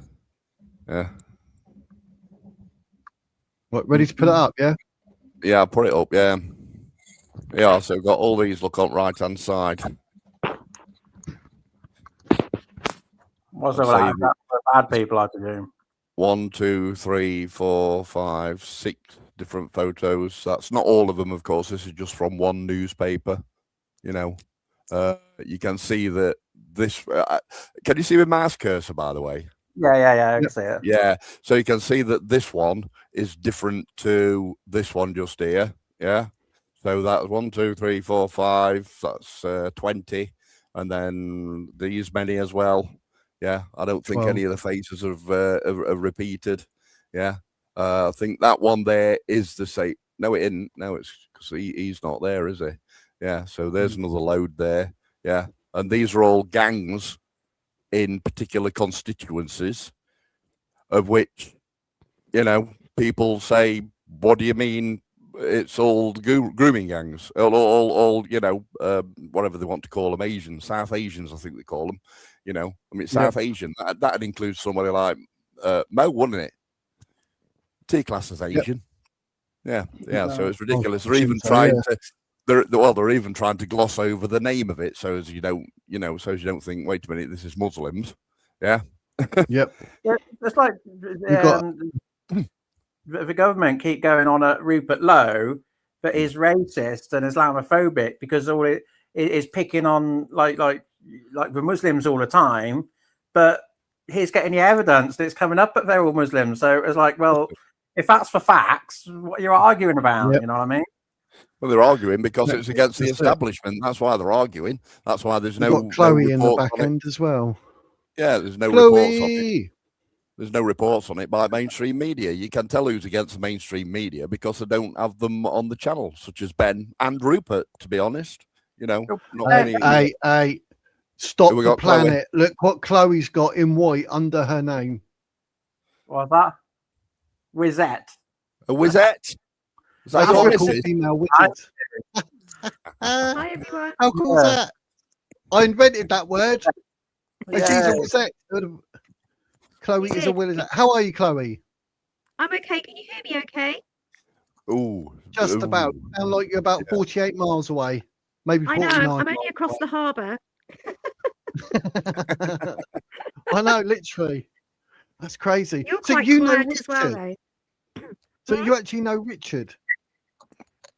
I don't know him. I know of him. It's My brother I can't has a believe that. friend called Tim Hulse. I don't know if he's related. No way. Yes, that's my Uncle Pete's son. Oh, well, they'll be related through sailing. That's it. Yeah, they've all got boats. Same as Michael, Richard, Tim. Yeah, so oh, my we. word. So yeah, I'll go sailing. That's the connection. Oh, yeah. That's what you call a small world, isn't it? I couldn't believe it when you said it earlier, and I was like, right, everybody shut up. Oh, that was amazing. But yeah, brilliant. But anyway, you're not here to discuss that, are you? You're here to say no, something. I'm not. No. I just wanted. Well, first of all, I saw the other lady up earlier, and I just thought I'd come up and represent the other wizettes. It's got to be done. It's got to be done. Especially with Pouncy rocking it. He is, I know. Obviously, you've covered a number of subjects. So the one thing I just wanted to chip in for this evening is, we're at the, obviously, we're being told we're at the cusp of World War III and a battle with Islam. Yeah. And I've seen in the chat that people have been watching, and I've seen it today as well, the boats down at Dover still. Yeah. And there's all these young, again, Muslim men, all dressed the same, strangely, just pouring in. Yeah. One after the other, after the other. They go through a little porter cabin. Nobody checks who they are. Onto a coach and off to a hotel. Yeah. This is mainly because the only boats that Keir Starmer is interested in stopping is the Royal Navy. Yeah. Yeah. God, yes, because I mean, I've got the harbour literally just Yeah, down the you can road. see it out your window, I imagine. Yeah, I can, yes. Oh yeah. Yeah, I saw it through YouTube this morning. Well, Mm. this afternoon. Yeah. It's at And Portsmouth. so we've got the Prince of Wales is tucked around the corner being worked That's on. it. The Dragon. And Yeah. Dragon isn't Mm. ready to go, and the other 3 of the 5 frigates, I believe, are all they're all under maintenance. Yeah. There you go. That's the state of our Royal Navy. Great, isn't it? Yeah. So Yeah. if you know anything about history, and I think I get the impression that you do, we were caught with our pants down in the 1930s, with not being war ready. Yeah. And we've done this again, haven't we? Looks that way. Yeah. Yeah. Hopefully for the better for the wish of a better word, the tides will turn. That is not a wizard joke. No. Yeah. Hopefully the tides will turn. Yes. Yeah. Yeah. Decent government in that's going to actually do something about it would be absolutely phenomenal. Yeah. It's embarrassing. The boats are only going to get just worse like hell now because of all this stuff that's happening in the Middle East. You're going to get more and more coming through. Yeah. Well, that's what worries me, is that now we're going to get an influx from Iran. Yeah. Like the IRGC people running. Yeah, and of course some of the Iranian people are decent people. Others of the Iranian people aren't so decent, are they? The IRGC, all these that are cheering on for the Ayatollah and stuff like that. We should be rounding them up and just putting them on a plane and starting them back off home to go and rebuild or whatever. Just let them take care of them rather than having them on streets. How do you know when they come in? Exactly. How do you tell which ones? Also, what I was thinking, Chloe, was this, right? If you had been fighting since 1979 to free your country, why would you then think, right, let me leg it to England and stay there? Surely they need to now stay there and make that country their own. Surely, I hope. Would that make more sense to Chloe, or? Yeah, so if I flip that on its head, what could happen is the people that want to stay and have democracy and govern themselves will stay and fight for it. Yeah. And the ones that support Islamist ideology are the ones that will be coming into Europe. Exactly. Yeah. That's the danger, isn't it? I mean, it's a lose-lose then, really. Yeah. And our government, they go, come in. There's a hotel here. Come on. Yeah. Yeah, But that's an intelligent filter. That is an intelligent filter. Same as the same intelligent filter over all of those, including that guy who's in the green, Muffin Alley, whatever his name is. Yeah. I mean, anybody with a modicum of common sense would say that's it. Nobody is coming in through Dover. Yeah. Nobody. Yeah, it makes you wonder what the MI6 are doing, doesn't it? What happened to 007? Come on, it's not rocket science, is it? I don't know if any of you do it, but I look at myself in the mirror and think, is it me? Is it me? Am I not thinking right? Am I on my own here? No, definitely not. Definitely not. I think there's so many that think the same as what we think, hence why there's so many people saying it. But I don't know. A lot of our problem is literally the government. They are literally screwing us left, right, and centre, and there's nothing we can do because it's our government. So we look stupid. Keir Starmer's looking every single day on eBay, but never seems to want to buy the actual new backbone. So we're like this. Do you think, chaps? Do you think that when Lucy Connolly got put into prison? Do you think that was a political decision? Oh, hell yeah. Yeah. 100%. That was a message, wasn't it? So I caught something today on Nick Buckley. I don't know if you did, guys, but their Green Party are shutting down all YouTubers. They're trying to shut down all YouTubers from Piccadilly Gardens in Manchester. Oh, really? There's a big thing going off in Manchester at the minute, isn't there? Or been there every day. Yeah, Nick Buckley. Yeah, he reports on it. Like Charlie Veach. This is why Charlie Veach hasn't been broadcasting from there for a while. He's actually been silenced by, because their idea is, well, if people don't know about it, the problems don't exist. And this is what the Green Party have now done. This was their first move.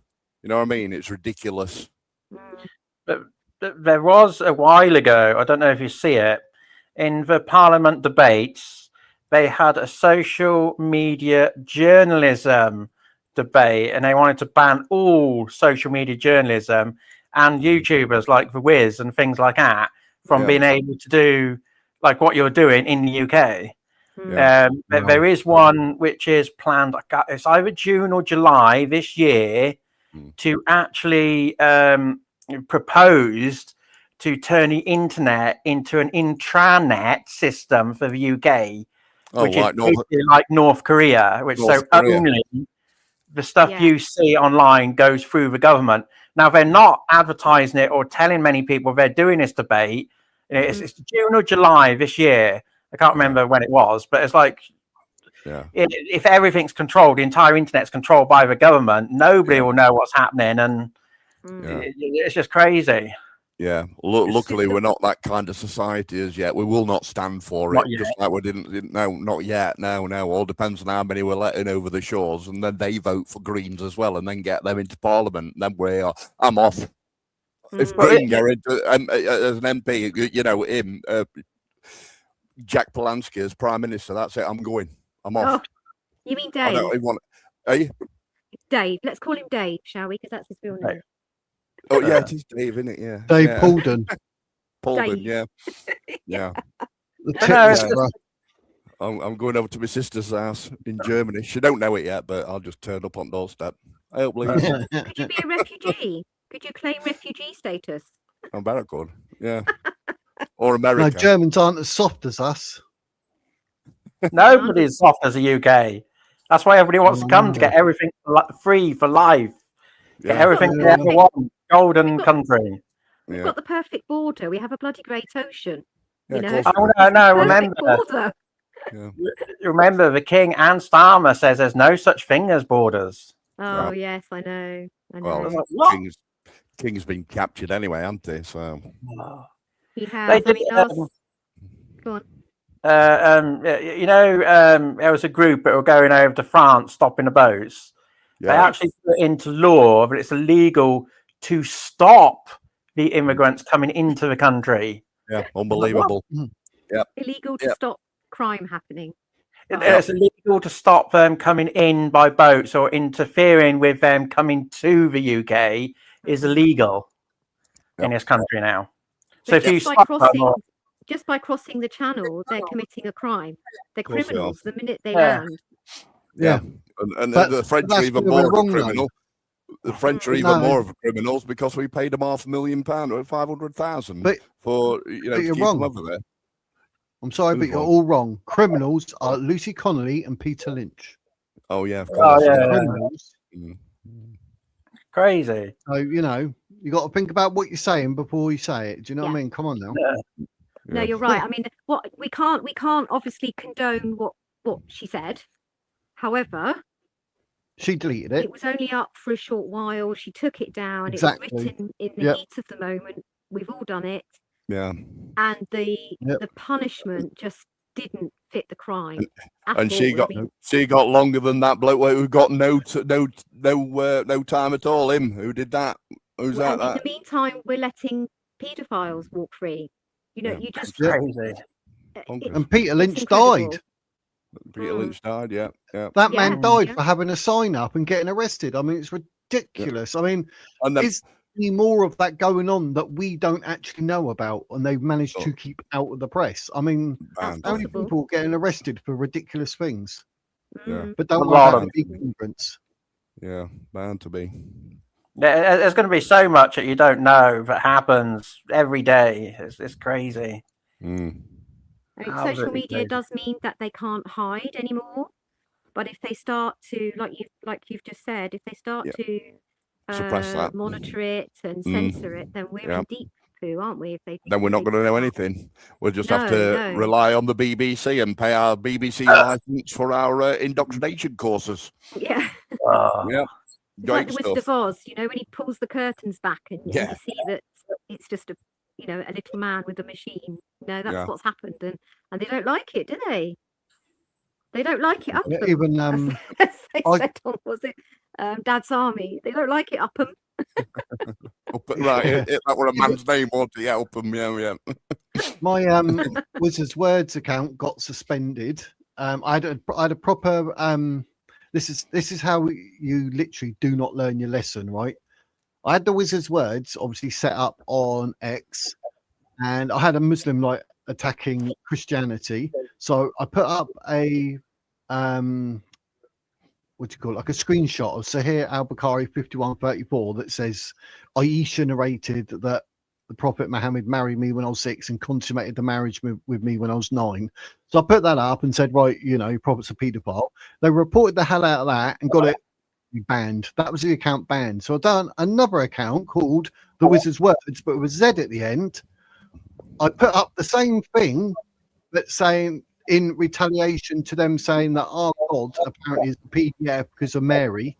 So he's just making stuff up. And I said, well, your hadith clearly states.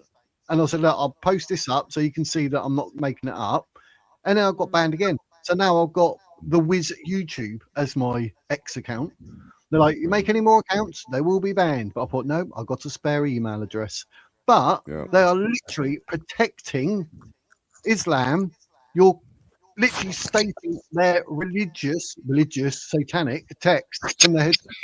And I posted up the screenshot. It was there. You can see it. It's real. They banned my account for saying it. I don't get it. Yeah. So I can see how Chloe, I read your name as I said that then.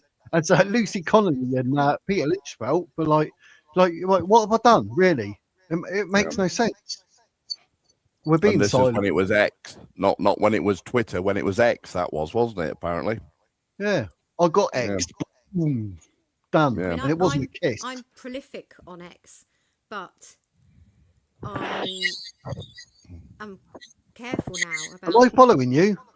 About what I put. No, I will look you up. The Wiz YouTube I am now. Okay, I have 8,500 followers, so I'll follow you, and then we can pick up each other's followers, can't we? So, cool. Don't. I've got about 17, I think, or 19. Oh, that's okay. Well, I'll tag you then on mine. Yeah. Yes. And make sure tell everyone to follow me. Help build me up. Try and make me look like more of a man, please. I look really pathetic. It also advertises the channel, you see, so we can have more conversations like this, more ideas to throw to the college and stuff.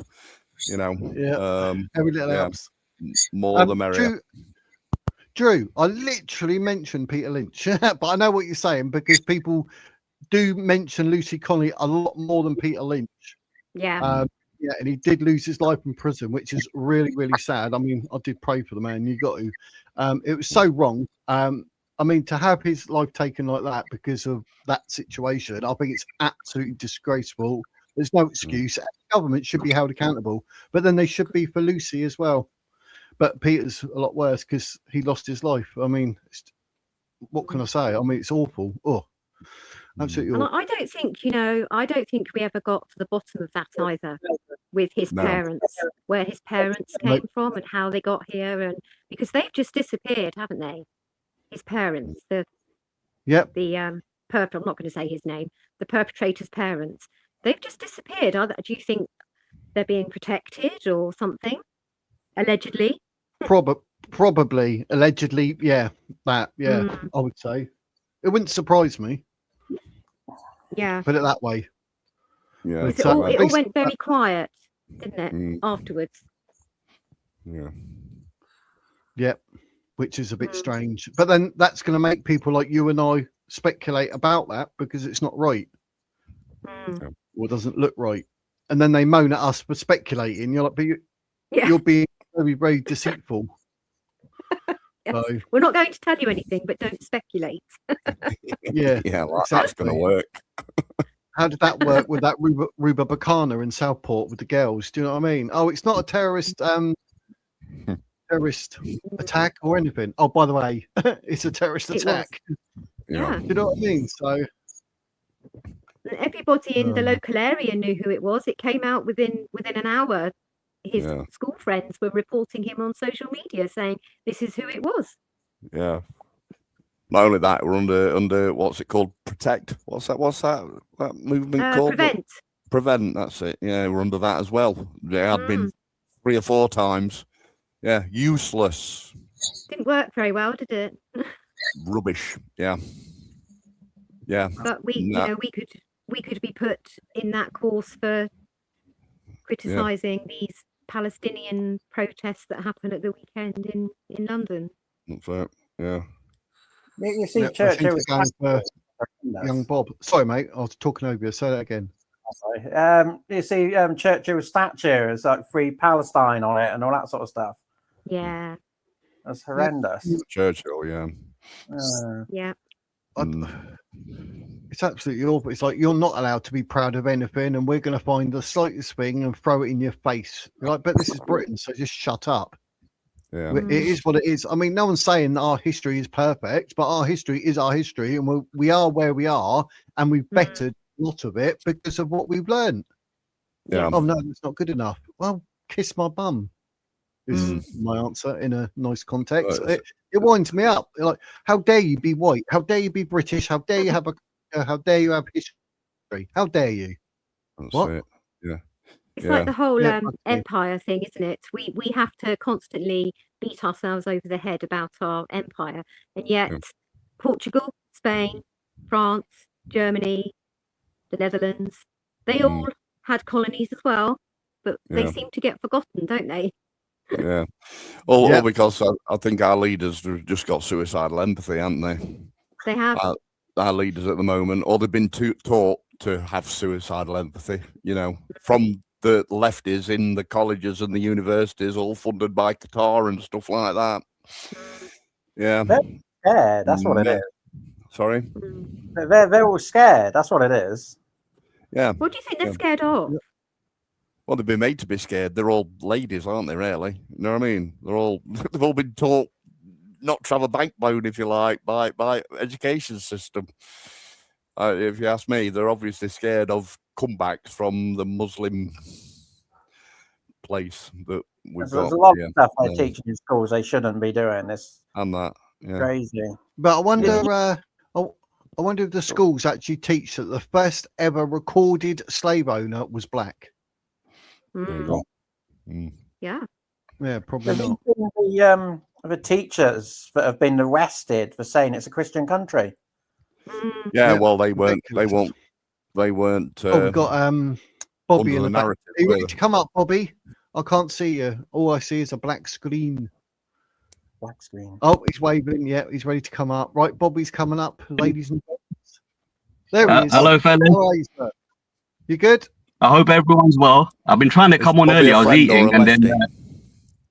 All right. Oh, yeah. Don't worry. I'm gonna let you know my views in a second. Yeah. Don't worry, guys. Yeah. So I'm Bobby. Huh? You suffer from eatism. You eat food, basically. Eatist. yeah. No. It's, the reception for Wi-Fi is really bad. My phone just started to play up. I reset it all. I don't know. Anyway, it seems all right now. So I thought, let me get on the show, and I want to have some light behind me and that, but I can't get privacy in the house. You see, it's a bit difficult. So I thought I'm Bobby. For everyone to know. Hi, Bobby. I'm Muslim. I'm British. Yeah. Right. So I'm hoping that we can speak and get some information out and hopefully help each other in a way, suppose, for the sake of the country. Lovely. Yeah. Whatever's on your mind, whatever. Take it away, mate. I've been watching. Loads of stuff. I've been watching you guys for a while, and I've been watching for the last hour or so. Just been listening to everyone and everyone's point. Yeah. So I caught the part where you guys are talking about work. Yeah. And things like working and not working and being unemployed. this is something that I'm kind of big on as well. Like I like to discuss that type of thing. I mean, so many things you covered, man. There's so much stuff I don't know where to start, to be totally honest. It's an open floor, mate. So let's just start. Whatever you like. Yeah, Sorry, yeah, yeah. mate, I'll talk over you. Fair enough. So let me talk about the work stuff. It's open. Yep. All right, buddy. All right. So in terms of work stuff, okay, let's talk a bit about me first. I'm Bobby. I'm from Luton originally. I live in South London now. I'm in my 40s. I'm Muslim. Was born here in Luton. Proud to be British. Proud of the flag. Good lad. And trying to make amends of it all, to be honest. Yeah. Tommy and hopefully I'm here with you guys to try come up with some solutions. And obviously we've got so much stuff. So let me start with the Ben thing. Yeah. Sorry, not Ben thing. The work thing. The work thing. I've got a degree. I've been to British University. I've got a design degree. Which is obviously academia is like left-wing academia, as you could imagine. That industry is hogged by left-wing as a whole generally. Working life, I used to have a video shop in Luton when I was a child with my father. We used to rent English films, Indian films. We used to sell English music, Indian music, sweets, drinks, just confectionery stuff like that. It was a fun shop, basically. That was in the late 80s, early 90s. Moved to London when my parents split. Yeah, so that's pretty much that. I've got a lot of experience with racism, real racism, fake racism, all of this kind of stuff. Yeah. So, but right, I mean... His internet's cracking up. Can I ask Bobby a question? You can, but I think his signal's died. Oh, he's back. He's back. Bobby, Chloe can wants to I ask you a question, Bobby? Bobby, can I ask you a question? Sure. He's died now, but I had an Iranian uncle who came to the UK in 1979 at the point of the revolution. Oh yeah. And we also had some Iranian friends that we knew, and they completely integrated and were really good friends, family friends. What do you think stops the more moderate Muslims from speaking out in the UK? Because there are a few on X that speak out against the extremism, but what stops them from being a little bit more vocal? Oh, he's gone. Oh, he's done a runner. I'm sure that's. I think that's his signal. It's his signal. That's the signal. Yeah. I had caught someone say there is on. See ya. It comes on. It comes on Lubna's Chloe, channel. he's scared. It comes on Lubna's. Chloe's scared. It comes on Lubna's channel, so it can't be a bad guy. It comes on Lubna's channel apparently. I caught him. Yeah. No, he's, I mean, I was going to say to him, like, before he starts talking, please understand when we talk about like Islam and that, we're talking about Islam. We're not talking derogatory about Muslims. Yeah. Do you know what I mean? It's Islam that we have a problem with. I've got a Muslim neighbor. I've had Muslim friends. Do you know? I have no issue. But hopefully he differentiates. Maybe he does. That's why he came up and he's willing to talk to us. Do you know what I mean? Because he knows sounded all right. Yeah, sounded fine. Yeah. About the the bad crime and the bad things in the country. That's the problem. Yeah. It's like all the crime and all the bad things, harming others and everything. That's the main thing. Yeah. But imagine being a Muslim in Iran though. What an awful life you're having. So you know you can't but not feel sorry for the Muslims in Iran because it's horrible. Yeah. So do you know what I mean? I have a heart for everyone, but it's Islam itself and the actual text and what it just doesn't sit right with me at all. But the people, not unless I've got a reason not to like someone, then I'm going to start off by assuming they're a good person until they prove they're not. I think that's fair enough. Yeah. But I bet he's running around his house like that with his mobile trying to get a signal. Oh no! Come back, Bobby. I want to know the answer. I'm interested. I want to know. It was a very interesting I was as well. Question rather. When you asked a question, I was like, "What a good question, Chloe. You are indeed a wizette. I want to know what he says about." And he was like, "See ya. You done a Bobby Dabro, Bobby Dazzler." Oh, well, like I said in the chat earlier today, I worked with lots of migrants in the NHS, and the politics aside of importing our healthcare, which was a silly policy, you know, I never met anybody that I didn't like. Yeah. So I don't understand where the extreme element has come from. Yeah. That Bobby. Hi, Bobby. Hello. Did you hear the rest of my question? Yeah. Yeah. You said something about why are Muslims scared to speak up and speak out. Yes. Yeah. Right. Yeah. Why do we not hear more from the more balanced perspective?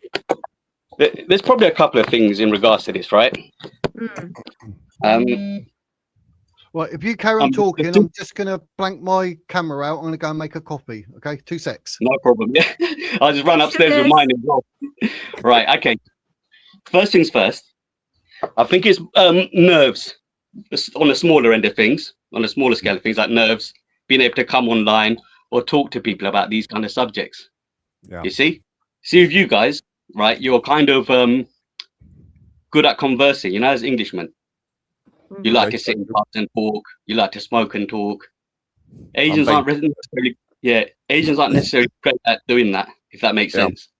Oh, yeah. So right. So I think there's a bit of that, like nerves and that. Like even right now, I run upstairs. I'm a bit all over the place, but don't be nervous, mate. Don't be nervous. You're fine. Actually, he controls who's on the channel and who's not. He's just nipped off for a coffee. Say what you want. Yeah, he's out the room. All right, cool. Right. Let me try. All right, look. Some are obviously going to be against certain beliefs that you guys have, or against it even. Yeah, there's that portion, and there is the portion of like people that are scared to speak up. I don't have the fear to speak up in terms of reprisals. Right. I don't have the fear in terms of talking online. So, I mean, like, I suppose a bit like Ben Habib on a lower level, I'm okay to kind of come out and socialize and speak a bit. Do you see what I mean? As an Asian person. Yeah. So I'm kind of more in that kind of vein. I mean, we're from a similar background as well, me and Ben, like Karachi and that, even though I was born here. We speak English relatively well, even though I'm quite nervous right now. Yeah. Like, see, I grew up in Luton, all my friends were English, you see. Yeah. And then when I moved to London, that's when I started having other types of friends in other communities and that. I see. So so that's how my experience works there. I mean, I'm gonna try to keep on this topic about the fear and why people don't talk out. I mean, there's also this thing of like fitting in. Whether Asians ever felt fully British or English as well. For example, things like the flag. Like you get Muslim. Like I've been speaking to people for years, even other Asians. Like a lot of these things that are coming up now, I've been speaking to them. I used to wonder about years ago. Loads of things like the flag and stuff like this. And obviously, a lot of my friends growing up, they liked to wave the flag of their country's origin a lot. Yeah. I was always like, why do you guys do that? Do you see what I mean? Because I was from Luton, we were used to like waving England flags and stuff like this, even though I'm Asian and Muslim. That makes sense? Yeah. So when I come like, why are you not like this? Why are you always waving Pakistan flags and doing this and that? Because it looks a bit weird, like, you know, at times.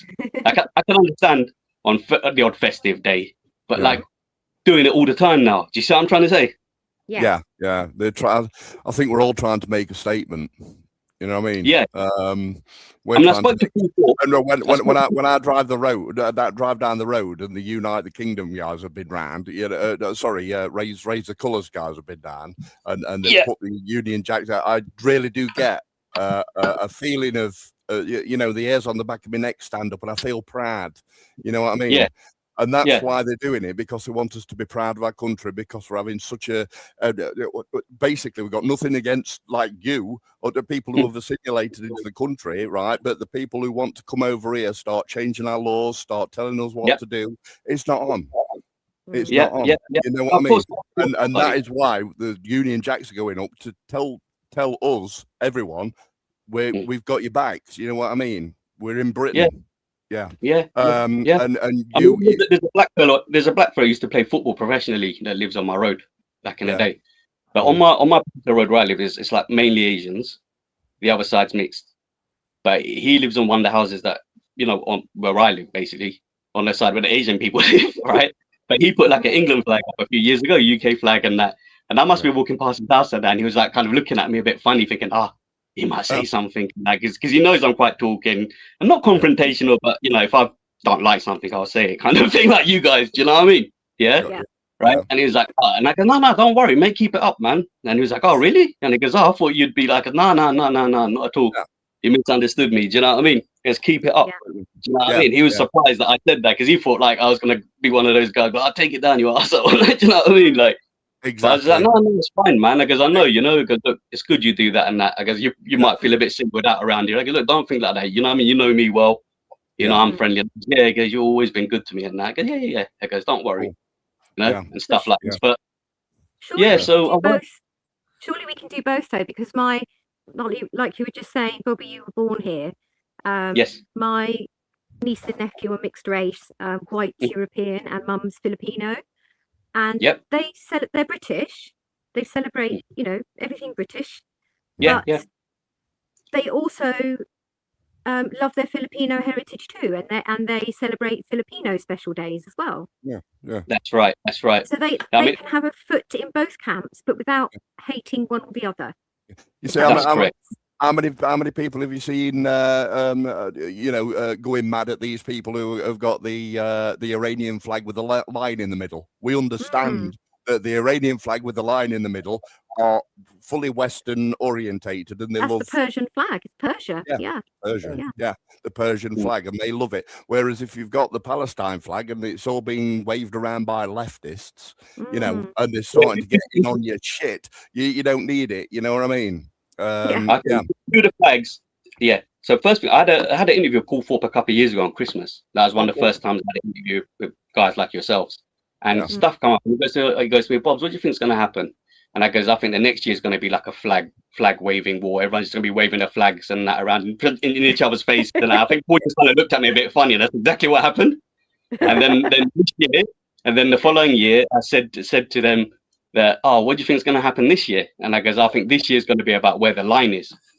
Yeah. You guys know what that means, isn't it? Like who's British, who's not, and you know that kind of thing, right? And that's exactly what's happened. This whole year's been.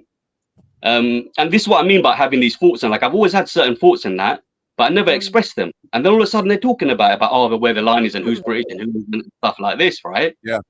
And I mean, there are differences, like with people that come post 2000 and the people that come before 2000 and the people that come in the 60s and things like this, right? Yeah. So my family kind of come in the 60s. They integrated well. My dad spoke to everyone. All of that, no problem. Right?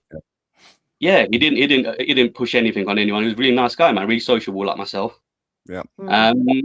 So I mean from that, so this line thing's come up. I mean, for me, there has to be a line kind of somewhere. For me, the line has to be if you're British born. Yeah. Yeah, that doesn't mean you're English. It just means you're British of Asian heritage or Pakistani heritage or whatever it is. Do you see what I mean? That's been quite clear to us. I mean, whenever I signed an application form, it always said on there, what's your ethnic origin? First tick would be British born. Second tick would be Asian. Third tick would be Pakistani, Indian of heritage. Do you know what I'm trying to say there? You see, it wasn't hard. Completely. Yeah, completely understand. There's been that debate, hasn't there, the last couple of weeks about ethnicity, and English is an ethnicity. Yes. And British is your.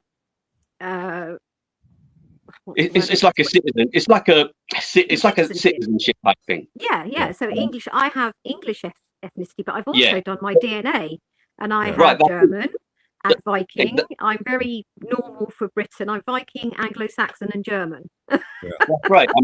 That's right. I mean, you have like a lot of ancient different types of cultures here, of English and white cultures, and a lot of Asian people generally don't understand it or they dismiss it. Yeah. You know, would you say that's more with the newer arrivals, I think? Yeah, so they don't really know the North and South divide, and then the Welsh and the Scottish and the Irish and the Picts and the Celts. I mean, I've kind of made the effort to kind of look into this stuff, as well as like Muslim heritage and a little bit of my Pakistan heritage, and trying to, you know, make sense of things, you know, throughout my journey in life. Yeah. But yeah, now the other thing I want to say, because you mentioned Iran, you said 1979. That was when I was born. 1984. Yeah. I went on my first family holiday with my family to Pakistan. Yeah. And my plane got hijacked by Iranian terrorists on the way there. Oh my God. Wow. Yeah. Oh my God, So, Bobby. yeah, that happened. I was only 4 years old. Wow. Oh. Yeah. So that was quite crazy. That happened. That was on Kuwait Airways. It's on the internet and that. Yeah, yeah, You'll it find would be, yeah. Yeah, it would be, because back in that day, it used to matter, you know. But now we've been, you know, we've got the BBC indoctrination camps. We don't get to hear about that much of that kind of things, you know. We've got to hope that somebody's there vlogging. That's right. That's right. Before getting the news about it.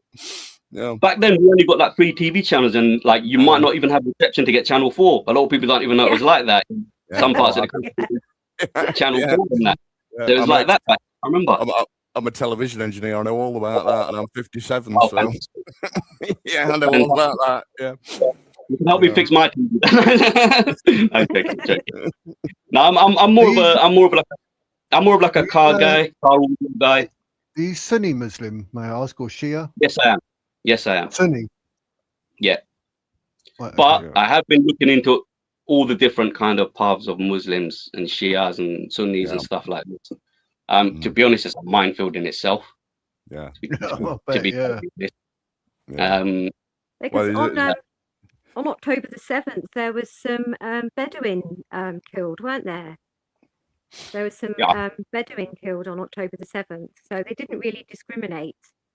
No. You know? Look, man. Yeah, look, people that want to create distraction are going to create distraction. Yeah. I just don't want to see this country be worse off, or us guys, or you know, everyone falling out here. Yeah. And I mean, there's obviously a reason that your mum and dad moved over here in 1979. Is that when they moved here? Did you say? There's obviously a reason.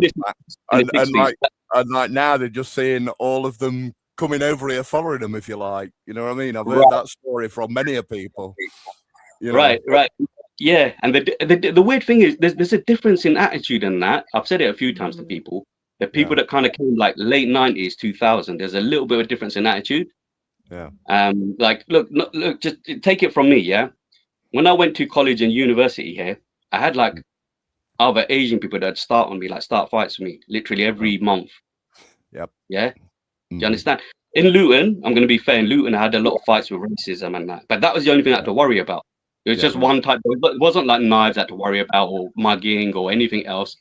Yeah. The crime where I was from in Luton, it was just I used to get a little bit of racism. Other than that, I didn't see any crime. Do you know what I mean? Yeah. Yeah, and that was it. Like, but when I come to, I saw all types of crimes. If that makes sense, from all types of people. How do you find Tommy Robinson? Are you all right with that guy? Me and Tommy from Luton, we're from a similar part of town. Me and Andrew Tate. I've never met any of them, but me and Andrew Tate, we're from the same area. Oh yeah, right. Yeah. In Luton.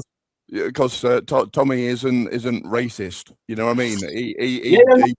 Listen, with Tommy, that's one of the reasons why I start speaking. Because back in the day, when I moved to London, this is why I'm giving this long ass story. When I moved to London, people found me a bit odd because I was from outside London. Right.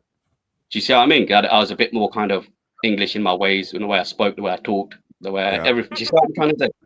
Yeah. And when I came to London, like they were a bit confused. So everyone speaks a little bit ghetto here, a little bit London. Do you know what I mean? Right? Apples and pears. Right. And then what will happen with me is it's difficult for me because I'll speak like differently with different people. When I'm at work, when I've got work, I'll speak all professionally, Queen's English and all of that, right? Oh, when I'm with my friends. Give us some of that. Yeah, with my London friends, I'll speak all gibberish. You know what I mean? Right? This is how it is. Yeah. So then, I started to notice so many different things. Oh, sorry, man. You lot said something and I was trying to answer it. Tommy Robinson isn't racist. So that's one of the reasons I start coming online and start speaking, because Tommy has got a lot of similar characteristics to me. Same as Andrew Tate. We're very similar personality-wise. We're really outspoken, willing to speak to people, but we're friendly. We're willing to stick up for ourselves. We have passion. And I kept saying to people, I go, these guys are just like me.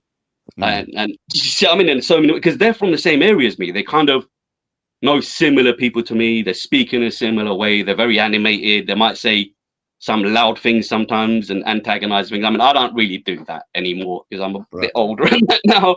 But right. And you know, I was like, these guys' personalities are just like mine. And obviously with Tommy, there's a lot of what he was saying was true. You know, from the original times when he came on TV. Yeah. Obviously, sometimes he does say things that are a bit on the offensive side to me, like two or three things. But most things he says, he's got a point.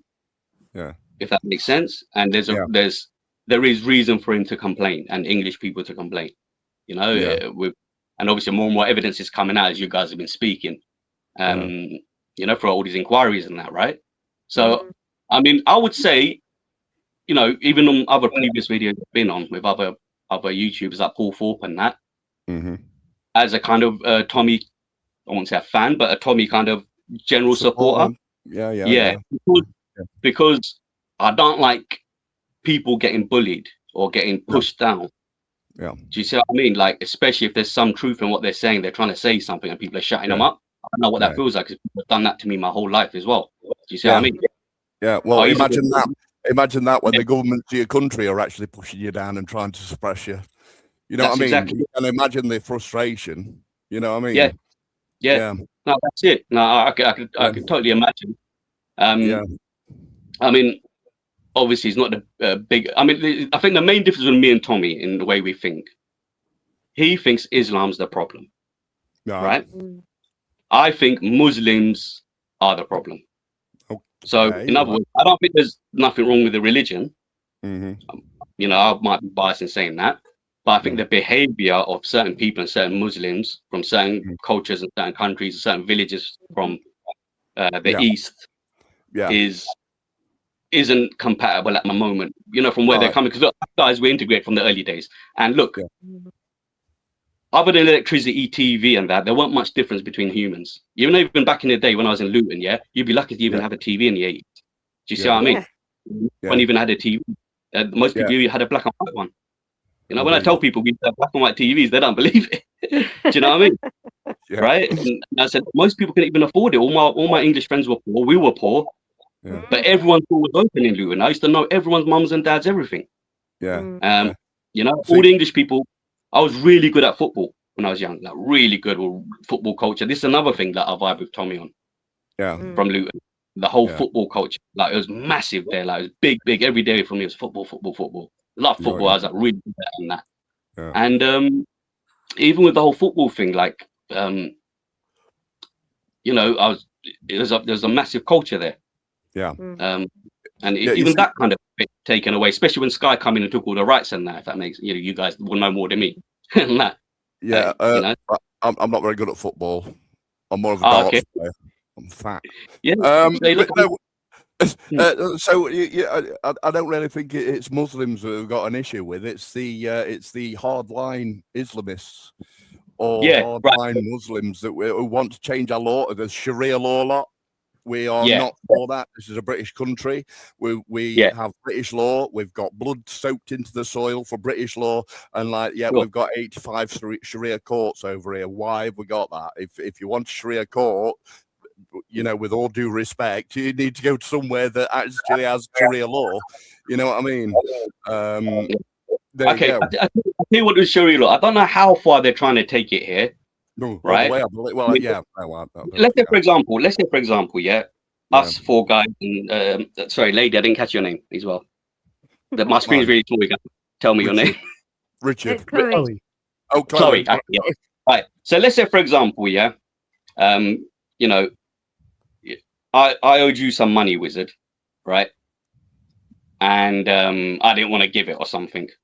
But then you're like, oh, I'm going to take you to court or I'm going to go to police because you've got this money of mine which you're not giving back or whatever it is, right? Let's say now Chloe come in and said, look, I know both you fellas, let's come to an agreement. And then she came in and we sorted out. It's more along those lines of like trying to sort out things amongst yourself without getting government involved. But then there's that line of how far do you go with it, like where it comes to like divorces and things like this. The problems we've been having here, right, is that, let's say, for example, I'll give you one example. Let's say a man and a woman, Muslim man and woman not getting on and they want to separate, right? We have like the British law course of how you divorce and separate, right? And you have like the Muslim. doing it as well, right? And when we get married here in this country, we take the Christian vows as well as the Muslim vows, if that makes sense, as part of the, you know, and this is the thing, the way we do it. So what happens is, let's say the relationship doesn't work out. Yeah, the lady can either go through the government to separate with a partner, and then the government kind of decides what's fair to separate and who gets what kind of thing, right? Children, money, houses, and all that. Then there's a Sharia way of doing it without involving the government. It's a different shares, different cuts, things work out in a different way, right? Yeah. So then, like, for example, you get married to a Muslim fella. Muslim fella puts down 20 grand on your name. Yeah. So if anything goes wrong with that relationship, you get that £20,000 from him. If there's a separation, right? Right. Now, what happened? The ladies were taking that £20,000 and then going to the government and getting the English court as well. Do you see what I mean? So this is the part of it that people aren't talking about. This is one of the reasons of, like, basically the whole double dipping thing. So then Muslim guys are kind of annoyed, saying that, look, the women are taking a mick. They're separating with us, fair enough. Whatever happens with kids, stuff like this, whatever, money, houses. Yeah. But then they're double dipping and going to the government as well, and it's creating all kinds of chaos, if that makes sense. Basically, what it is, my friend, is if you choose a way of resolving something, and that's been decided, that's just, I mean, it's okay. But then if you say, okay, I'm going to decide that this year, and then you got to make another deal, as well. Do you see what I mean? Well, this is a problem, you see, with having a two-tier, if you like, justice system.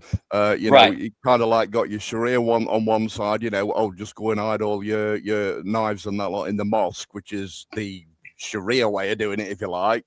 But under an English, it's just so not right. You know, it's a British-run country, and we've got our laws from world wars and for years.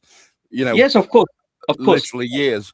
And then when you get people coming over and then saying, oh well, we want Sharia law so as we can you know, assimilate into your, that's not right. That's not assimilating, obviously. Right. You can only really have one law in one country, otherwise you end up with a two-tier justice system and chaos that we're actually you know we're experiencing right now. You know what I mean? It's just not really cricket. So let's move on to the rabble raisers, the guys, the kind of guys that are just annoying people a bit and getting all the let's say headlines and the broadcasting and all of that kind of stuff and online. The figures that you're all familiar with, the ones that are rubbing it in people's faces, you know, and all of that, and trying to shove things down their throat, their beliefs and that. Like, I don't agree with that, and I think you guys can probably understand that I'm the kind of Muslim guy that grew up that never did that to anyone.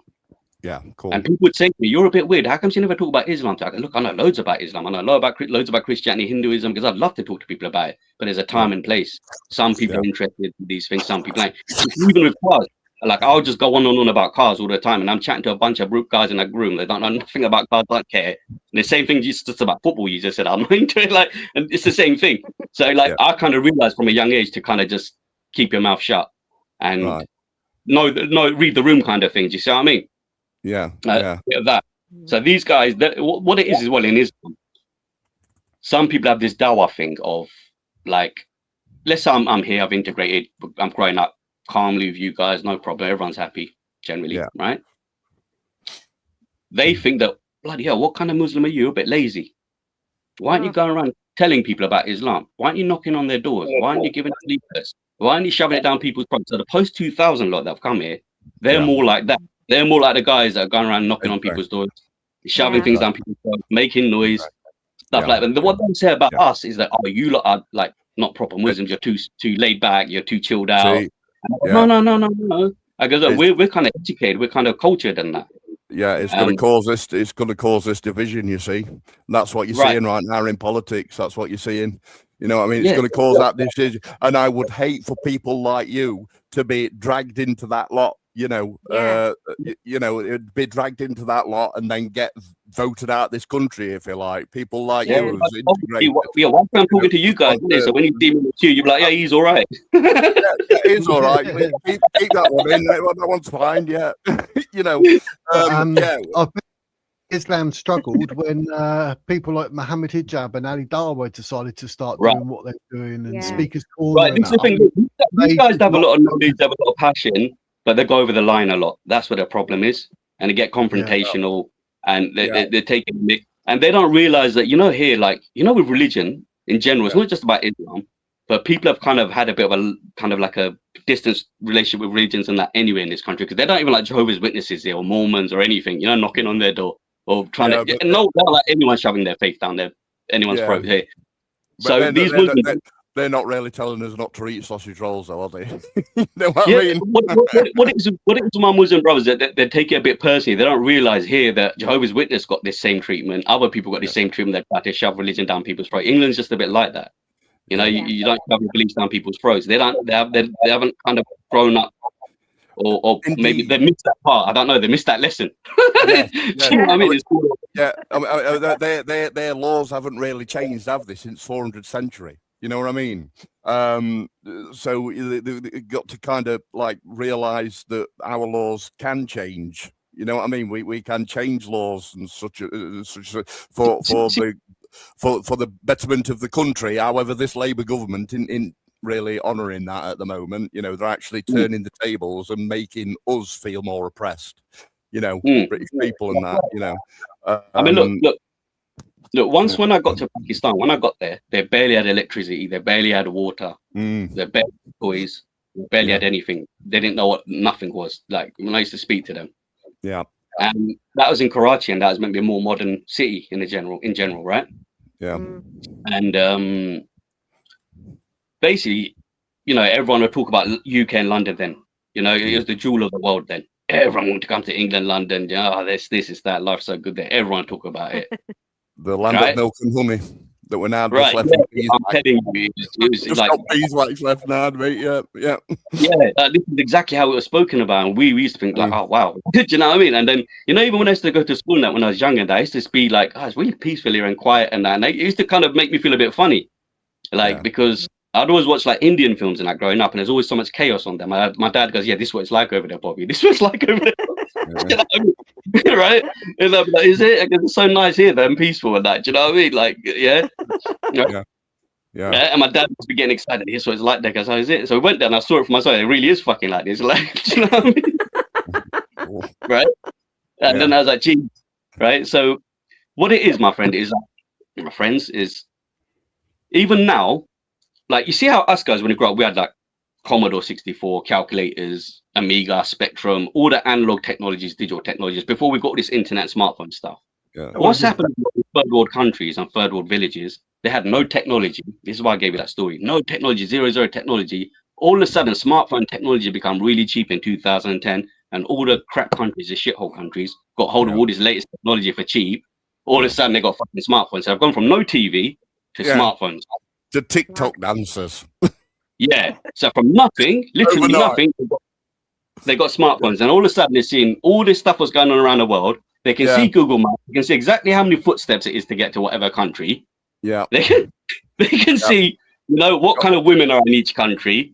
Yes, right? You got jiggly bottoms in mini skirts on TikTok. Imagine, this is haram. Imagine some of the women look at the West, right? And you're like, you're coming out of one of these countries. Women don't just generally dress like that, provocative there. All of a sudden you're seeing this, right? Fully polished women, body kitted, everything, like and we've grown up with it. We've grown up with it, you see. But it'll drive these guys mad, bro. It'll drive these guys mad, bro. Yeah, and we're used to it, So, and then you see, then they like come over and say, no, you must cover yourself up because look, you look like a lollipop, and like if you're an unwrapped lollipop, you got all these ants all over you, right? Are they calling us ants? Are they saying that we're we've got the mental capacity of an ant? No, we're gentlemen. We old doors open and things like that for ladies, not for anything, untoward. My mum don't really wear hijab and that, but if like other men, because she was a married woman, if other men or strangers came to the house, she'd put like a little veil over her head. But even English mums used to do this in Luton, where I was from. Sorry, I was just going to say, if you think about Christianity, I mean, it's pretty brutal. You know, the Bible is pretty brutal. There are some horrible, you know, awful passages in it. And we used to live by it, didn't we? Yeah. You know, you'd have your hand cut off if you stole something or you were crucified or whatever. We used to live like that. And we had the whole Catholic Protestant wars as well. So many people died because of that. But we moved on and we evolved. And you know, that's only recently just finished in Northern Ireland, hasn't it? The fighting between the Catholics and the Protestants. So we moved on, but Islam it seems to be somewhat behind with some of their followers. Yeah, that's what I'm saying about, you know, the 400-year long. It's in the Sharia law, which is written by Muhammad, isn't it? Or is it no, the other guy? What's it? Sorry, Muhammad couldn't read or write. Allah. Yeah. It's written by Allah, so therefore it's a word of God. Therefore it can't be changed. Therefore you're not going to change your rules. You know, right? If you follow, you can't say it's written by Allah. It was I think the Quran you got now was actually compiled and written by a German in the 1800s. That's the one they use. Yeah, I've heard the German theory. I've heard this German theory thing. Yeah, I've looked into it. Like this one, I saw about that German.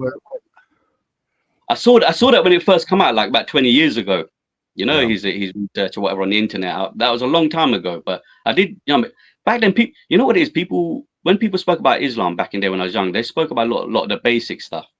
And a lot of this advanced stuff you lot are speaking about now, I'd want to talk about it, but no one would know what I was talking about. Oh right, yeah. So like, you know, so most followers are blind to that part, you know. Which yes, of course, they've got like a Pakistani version of Islam, which kind of they remember like 10, 20 things. Yeah, which the Islamists aren't blind to. They know all about that stuff, and but there shouldn't be any other types of Islam. There should only ever be one Islam, because you're saying the Quran come from Allah, so that's it. One Quran. Yeah. There should be one type of Islam, but as we know, there's 27 different Qurans. So you're like, hang on a minute, and then like we say to people, then like whether you're Quran only or you use the Hadiths, surely, like for me, I started looking into Islam more seriously after a near-death experience, and it took me half an hour of just reading, and then I came across Sahih Bukhari 5134, and that's like, I'm done. That's no offense to you, but I was like, that's not the word of God. No. Why would a 57-year-old man marry a 6-year-old and consummate the marriage at 9? And I'm not saying this to offend you. I'm just saying this is my thought process.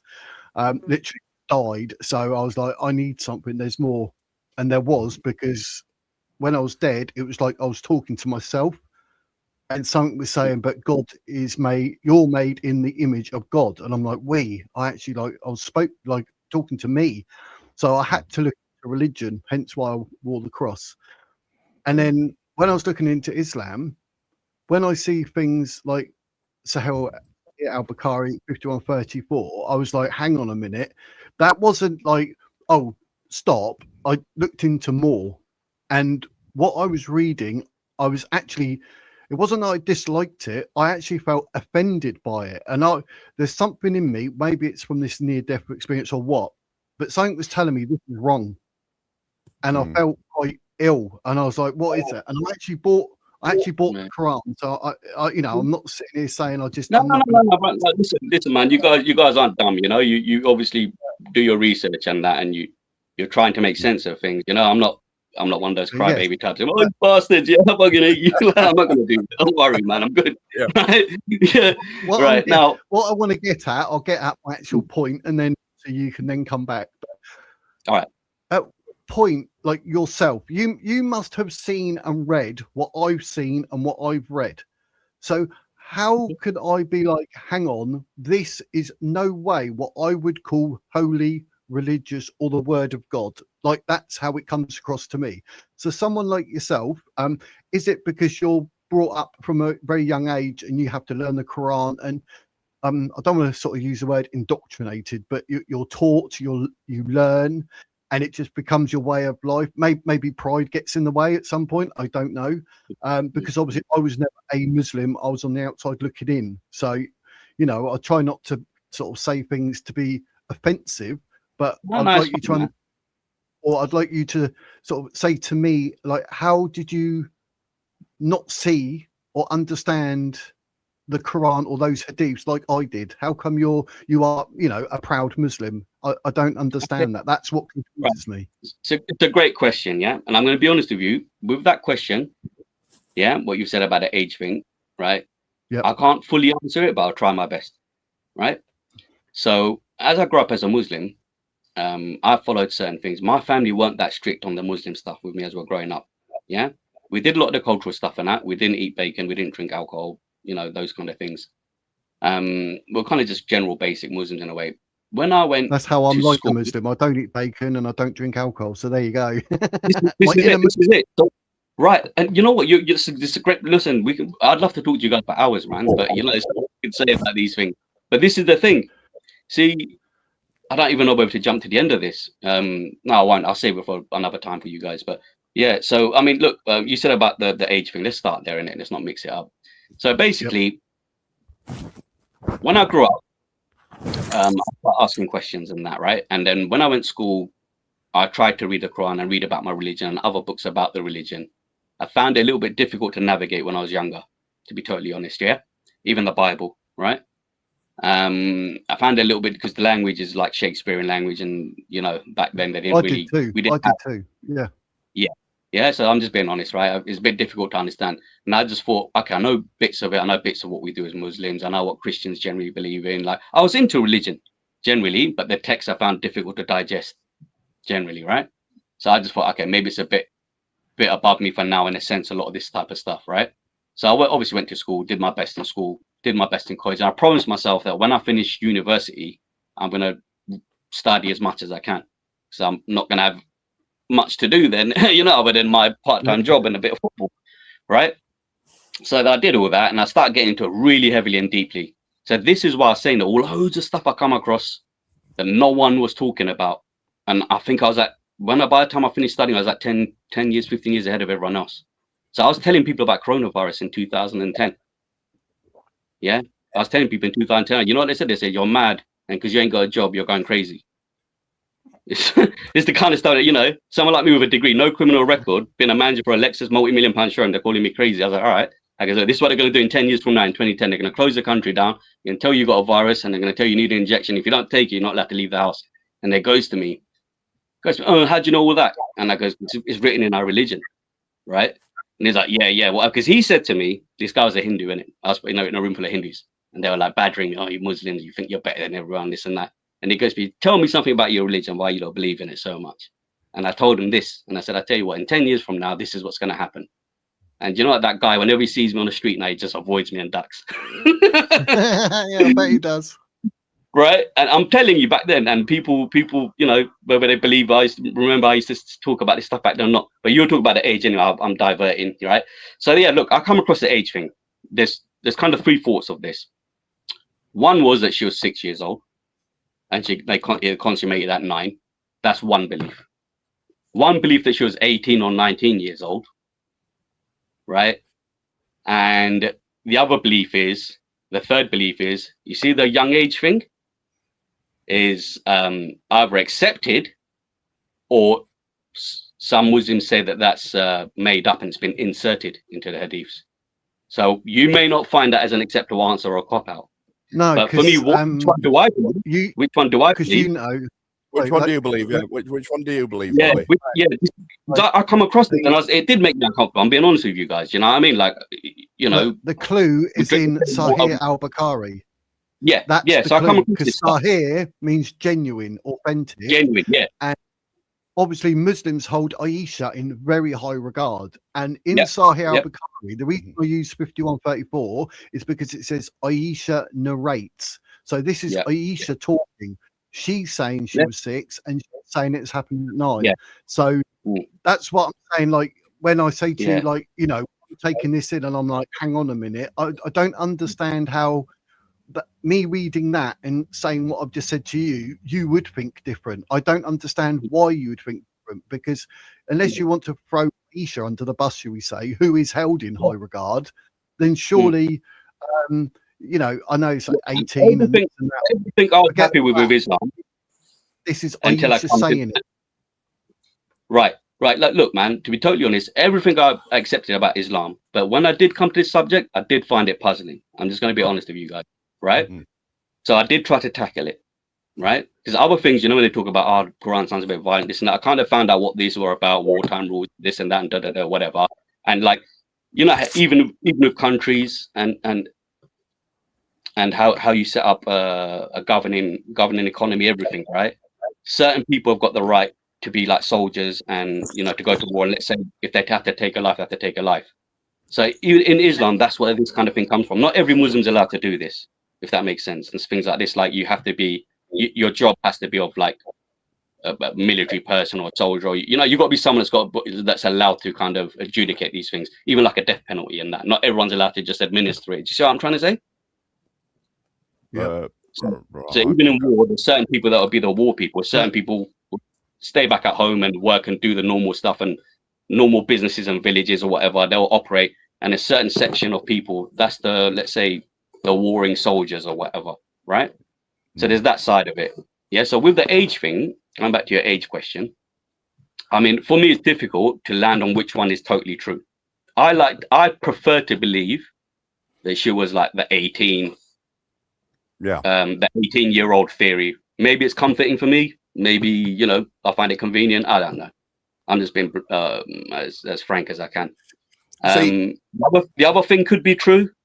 You know, the only thing is, as a Muslim, we'll find out whether it was right or wrong, on what was right or wrong on these things, on whether, and you know, these things on that particular item. Right? Well, yeah. Hopefully, as long as they don't blow us to bits first. But that's what you know what I mean? Like, that's what I don't understand, because like Sahih is authentic and genuine. No, Aisha narrated it. She's telling you, but you're like, oh, but it could have been 18 and 19. Okay, right. Forget, Muhammad is the greatest example of man of all time. But if he was alive today and he married a 6-year-old and consummated the marriage when he was 9, he's going to jail. So he can't. Yeah, of course. Of course. No, I get what you're saying. Look, even around the world, you've heard that argument even around the world. I mean, it's going to be awful to know that when you sadly pass away, that you were wrong, and that worries me. Okay. I'm not saying that in a nasty way. I'm just trying to say, I get what you're saying. But you see, look. But I worry for people like yourself. That's why I'm trying to say. But like, it's Sahih, it's genuine, it's authentic. Aisha said it. Do not throw her under the bus. Like, I'm not going to say I'm going to talk to you now. You're suddenly going to like not be a Muslim, but I'm just saying what I'm seeing and what I'm saying to you now, that is fact. Yeah. Sahih Bukhari, they say that this is supposed to be like genuine. There is a theory. There is a theory that some Muslims say that Sahih Bukhari has been infiltrated. But look, this is an outside theory that people conjected things into the hadiths, even though we say Sahih Bukhari and it's Sahih and it's like genuine. And Sahih Muslim, but still that doubt that someone might have interjected something in the hadiths. Yeah, but they can't have, because it would not have, the scholars would not have said it's Sahih al-Bukhari. They wouldn't say Sahih Muslim, because in Sahih Muslim, like you say 18, 19, in Sahih Muslim, it actually continues after saying and consummated the marriage at 9. Then she goes on to say, like Aisha still narrating, I still play with dolls. So for that being Sahih Muslim and in Sahih al-Bukhari, they're both genuine, both authentic. They can't be infiltrated, because you're going to end up going down like the Islamic dilemma, where you use the Bible to sort of confirm Islam, but the Islam says no, the Bible's corrupt. You know what I mean? We're going to end up going in a silly little circle. We're not going to make in my own personal faith towards Islam, right? I'm okay. I'm fine with the whole of the Quran. I do have my apprehensions about the hadiths. Yeah, right. Because I mean, some are Quran only, aren't you? I do believe. I'm more kind of. I am kind of like, you see, like when it comes to the hadiths and all that, I found out about that stuff a bit later in life. So when you read Islam and you read it through Quran and stuff, it seems fine. The confusion starts to come in when they start bringing some of these external literature in, right? and some of it sounds a bit, like you said, sounds a bit odd. So for some Muslims, they'd be like, look, as long as I follow the Quran, I'm fine. Because these other things, you know, a lot of Muslims say that they've got a high rank in terms of Islamic doctrines and literature. Some people say, okay, it might have a high rank, Sahih Bukhari and that, but nothing's higher than the Quran. Not the Bible, not the Ark of the Covenant, nothing. Do you see what I'm trying to say? But then you come to the, you know, what are the Ummahs teaching the Islam, the Muslims in mosques and things? Because that all seems very, very private as well. Well, to me anyway. So what are they teaching them? I'm sure they're teaching them the hadiths, which is, you know, the sworn word of God. Yeah, I mean, look, of course, they use hadiths as like extra. Look, what it is, the Quran's more kind of like like law kind of spirit, not as much spiritual, more law politics type of book, more like a Reader's Digest type of thing, right? And the hadiths is kind of closer to the Bible, as in like it'll kind of tell more of a story. You know, it'll kind of tell, like, do you see what I'm trying to say? It's like almost like the like notes. Yeah, to go with it, extra notes kind of thing. Yeah, that's kind of like how it. Another thing, it's the word of God, so it shouldn't use that. The people that wrote Sahih Bukhari, they say, like, as far as I look at that Bukhari character, he was around about 200 years after Muhammad, right? So I mean, look, as a human being, and I mean, as a human being, like, you know, it does make you wonder, like, even me as a Muslim, look, we can't even get the flipping right history on what happened 20 years ago. Do you know what I mean? Or 25 years ago, 9/11. We don't even know, you know, a lot of stuff's been hidden from us from the last 100 years, even, and it makes you think in 200 years, it's, do you see what I mean? It's difficult to kind of think, hold on, from this year to this year, and you're putting this information together, right? It's a massive gap. Some of us have kind of left the Christian faith, but we also believe that the foundations we've got is under Christian land, and I think as long as we understand that, that's no problem. All right. And my idea is, you know, to like just make a decent what's it called? I keep saying it. Just a legacy package, right? That you can leave to future humans, right? Just like, I mean, we'll never forget, like, you know, Albert Einstein, even though I nearly forgot his name then because I'm rubbish at names, right? But we'll never forget Albert Einstein because he put into the pot of the decency, you know what I mean, in order to make humanity go forward. And in my mind, I believe that if we're stood on a star somewhere in the galaxy and we say, I know how that works, I know how that works, I know how that works, all due to all this, you know, all this fight for the future that we've had, then I think then that's a heaven, because you know everything that's going off. You know what I mean? As long as we can, as long as we make all of the correct decisions in getting to that particular point, then we've you know, we know everything. You know what I mean? But obviously that's millions of years in the future, but that's how I see it anyway, being on the spectrum, etc. That's how I see it. But I do understand that we're on a Christian land and our forefathers fought for it so as we can have foundations on this land. You know what I mean? Sure. Look, with the whole Christian and the country being Christian, I've got no problem with that. What was I going to say about the whole Christian thing? There was something I was going to say. Look, it's about the whole idea of what happens with Muslims that live on lands that aren't Muslims, right? This is probably what people are wondering. Like, it's okay for Muslims to live on non-Muslim lands. And there's certain rules in that we have to adhere to, like the law of the lands. You lot probably heard a lot of this stuff already. Correct. Right? I iterated this earlier. Yeah. Right. And it does tell us that if you live in a foreign land, you know, in our religion, it's all written that, you know, your faith may be compromised and it's up to you if you can bear it. But if you can't, you can move. Like pretty much what you guys say. If you don't like it, it bugger off. Like, right? Thank you. Yes. Right? It's what it says in our religion as well. Like, no joke. It says that. So if you find it uncomfortable, you don't like it, you feel like you can't be what you want to be in the terms of the way you want to follow your faith or whatever, you can just leave and go somewhere else. Yeah. Right. So and also in terms of those that, let's say, live under Christian lands, you know, there are rules. There's just, even in past, there's been Muslims that lived under Christian rulers. Sometimes there was problems, sometimes there wasn't. Look, right now, you know, there's a lot of fascination with Prince Charles, and it's, is he a Muslim? Is he a hidden Muslim? And this and that. Is he? What it is with Prince Charles, yeah, he's obviously quite an intelligent, highly educated man, right? He's a king, right? He's not going to be a fool, right? No matter whether he's got his fans or detractors. And these people are extremely. He's got a lot of. Right? He's got a lot of weird DNA in him, though. Yeah, of course. I'm not going to say there were a lot of cousin things going on there, but they were.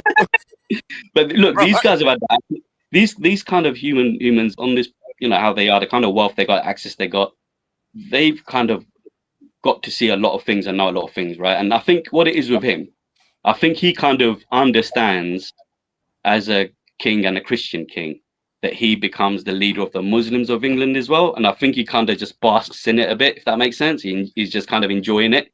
He's apparently the defender of the faiths. That's exactly it. No, that's exactly how it is in our book. Like, we can have a Christian defender of the faith. Yes. We can have that. As long as it doesn't get infiltrated by the Hadith believers and the Islamists, we haven't got a problem. But it's a thin line, isn't it? You know what I mean? It is a thin line, man. It's difficult to get this understanding out to people. And see, a lot of Muslims don't even know these rules that we're talking about. So you guys are talking a lot about how do you apply yourself in society, and a lot of Asians and Muslims generally kind of don't really think like this. See, like with Englishmen now, you guys are like storytellers, musicians, talkers. This is the culture of England. I mean, drinkers, you know, you play instruments, all this kind of stuff, right? So it's slightly different upbringing. So these guys, sometimes they don't think too deeply. They can be quite narrow, you know, in terms of like just culture, and don't really think about anyone else and how they think and behave and that. Yeah, they can seem to be a bit selfish, you know. Right. Right. Yeah. So even with me, when I speak English and that in London, and people say, "I speak English really well," and that the London Asians and ethnics and they kind of look at me funny. Because if you speak English really well, they either think you're a copper or they think you're kind of, you know, you're gay or something. Do you know what I mean? That's what it's like in London. It's really funny like that. Yeah. Like if you speak like too clean English, they think there's something not right with you. Or if your English is too clean, they kind of distrust you as an Asian, like with me. So if I don't speak like London street or Asian street language, they get a bit confused. Rather than me speaking straight English, well, you know, like I am with you guys. Yeah. Got you. Pouncy. Hello, yeah. We're talking about like the Quran and stuff like that. I don't know if a lot of people know, but over the centuries, the Bible has changed in like some interpretations, like from English to a different language, and from the original languages to English and stuff. There's like some interpretations of the things can sound different, if you know what I mean. 100%. Shall I tell you why that is? I've been looking at this. This is one of the other things I've come across. Like same with the age things. One of the things I come across with the way Western languages and Eastern languages work is slightly different, right? So you see, in England we read from left to right. In Eastern countries, you read from right to left. That's the first difference, right? And the second difference is the structure of sentences. So see, like if I say to you, "Hello, how are you?" In Arabic or Urdu, it will be like, "How hello are you?" Something like that. It's like it's like backwards. It's like Yoda style. You know, like when Yoda speaks and he speaks kind of backwards. That's exactly what it's like. When you translate it directly, it sounds like that. Yeah. A lot of Welsh is you said backwards as well. Yeah. I don't know if you know that, but as go back to the Bible, one of the oldest Bibles was the Ethiopian Bible, and if you translate that back to English again, there's a lot of things that are slightly different. 100%. There's also been quite a bit taken out as well, out of the original versions of the Bible, or going back centuries ago. There's also like the common one now is what is it? The King James Bible. But you've also got like the Jehovah version of it, where some things are slightly different. If you know what I mean. Yeah. You see, Ethiopia is very, very interesting. You know, even as a Christian nation, as an old Christian nation, when Islam came about, the Ethiopian Christian church was in pretty much full swing. So there was a lot of interaction between the early Muslims and the Ethiopians. The Christians in Ethiopia gave Muslims refuge in the early days. We're Woodward So Christian. this is why I refuse to believe like Christians are enemies or whatever. Like, you see what I mean? When I actually look into Islam, and what I saw was different. Muhammad's wife was a Christian, and she was older than him. Yeah. So if we hate Christians, so if you write back to front, basically, well, back to front to me, but right way around to you, but from the right to the left, right? Are most of you left-handed? Because we do from the left to the right because we're right-handed. Otherwise, you're just going to smudge ink. Do you know what I mean? We because I know that from having to learn with my left hand and like writing the normal way round. You know, left to right, left to right. Yeah, I found that I used to keep smudging my ink over. Are most of you left-handed then, or what? no, I'm actually right-handed. My brother's left-handed. I'm going to go and ask him to show me. What about the scripture writers? Were they left-handed then? No, I'm going to look into this. But look into I'm that. going to look into this. Yeah. I'm going to look into that. I'm not going to say it. Yeah, I am going to say it because I can't help it. I'm on the spectrum, right? Maybe that's why your handwriting looks so messy. If you're writing it right, you keep smudging your ink over the bloody page. You see, like when you guys are talking about conversion into language and it sounding awkward, and obviously talking about the backwards and the forwards type of writing styles. The other thing I was going to say, you see, like when you convert Arabic to my actual language, which is Urdu, or you convert it to Urdu or even Gujarati, the Indian language. The conversion between Arabic and Urdu and Gujarati is very straightforward, if that makes sense. But when you convert it to English, it sounds different. Oh, I see. Right? So you see this one with the 72 virgins. Yeah. It doesn't actually say that. It says like 72 like heavenly beings. Oh wow. But they say, oh, you know, like virgin olive oil. They've used this kind of classical language. Yeah. Do you see what I mean? Oh yeah. I mean, in Cleopatra, you know, a heavenly thing might be ass's milk. Because she used to bathe in it, didn't she? So that'll be a heavenly thing that she used to bathe in. Who knows? Yeah. Can I play Go on, sorry. Can I play devil's advocate for a moment? You going back to the age. Chloe.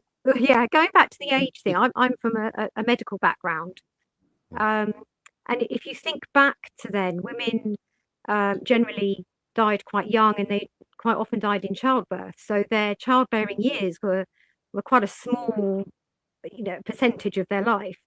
And certainly in medieval England, women, girls were having children at 12, 13, 14 because they only had those few years when they could reproduce. And at the end of the day, that's why we're here on the earth. So is it a possibility that she was maybe 12, 13 rather than 9 or 6? This is the does that dilemma. make sense? Yeah, this is the dilemma, Chloe. You're pretty much kind of like where I am. So there's that whole thing of like, all right, she was 6 or 9. She could have been 12 or 13. Like a lot of the biblical characters. It was certainly very, very common. We think of it now as being distasteful and that's awful. That's paedophile. But you can't get away from it. That's what we were doing 500 years ago because we only had maybe the problem, Chloe. That's 10 years where the problem lies. Being able to have babies. But you're talking about Muhammad, the greatest example to man of all kind. So being if he's listening to God, God would say in 1,000 years, that's a no. So you won't be doing it now because you are the greatest example of man. But he did. So he can't be the greatest example of man. I like your point there. You're saying that if this happened and it will be kind of known in 1,000 years, this is going to be seen as foul play. Why did he still do it? Or why was it still allowed to happen? Now, I get that point. That's actually a good point because I thought of that as well. Do you know what I mean? Yeah. That if it was foul play. But look, you see the argument Chloe said. The reason why I didn't go through all of that and say all of that stuff as well, and there's other parts of the argument that can be built, you know, around this, is because a lot of it you lot have heard already. Do you see what I mean? So I was just, even, you know, stuff Chloe said. A lot of people have tried to explain it as well using the exact same examples Chloe was using. So I wanted to try to add something a bit different that maybe you guys haven't heard. You know, that was kind of like my bit of like That's saying, interesting. Look, Thank you. yeah. So there's the 96-year-old kind of example. There's the, like you said, the 12 to 13 maybe, and then there's the 18 to 19. And then there's the one of like, if you're, you know, as a Muslim, pick the one, you know, you think you believe or you think is right. Or, you know, you said about the Sahih thing. Some people think this whole thing was that particular part was inserted in, even when it was Sahih. Yeah, it was inserted in to kind of misguide people and stuff. I mean, who knows? I mean, where would you stand, Bobby? Where would you stand if the Quran itself actually basically said that it's okay to sleep with children? How would that make you feel? It make me feel weird, bro. No, look, be honest with you, this is the only thing. I can show you where it actually says that. Go on. Literally says, do you want me to bring it up on screen so you can see it? Yeah, you can if you want. Because like if I do that, then you can see it. You can see it. I'm not here to do whatever. I'm just, you know, I'd like to see what you're going to say or what you think. Let me bring that up. Where is it? There we go. This is right. My screen's really small. Yeah, I can't really see it. This is 65. Yeah, chapter 65, verse 4 of Tasbih, and it says, "As for your women past the age of menstruation, in case you do not know, their waiting period is 3 months." This is when obviously they get divorced, when we're talking about the Iddah. And those who have not menstruated as well. So who are those that do not menstruate? Children. So it's literally saying those who have not menstruated, i.e. children, is in this verse of the Quran. So it's basically saying, like, I assume men are having sex with women who are yet to start menstruating or having their period. And that is 65.4 in your Quran. So that's normally if I was actually debating properly with someone, once they said their bit, this is where like they'd go, do you know what? I'll half throw Islam under the bus. I'll deny Aisha, even though she's held in high regard.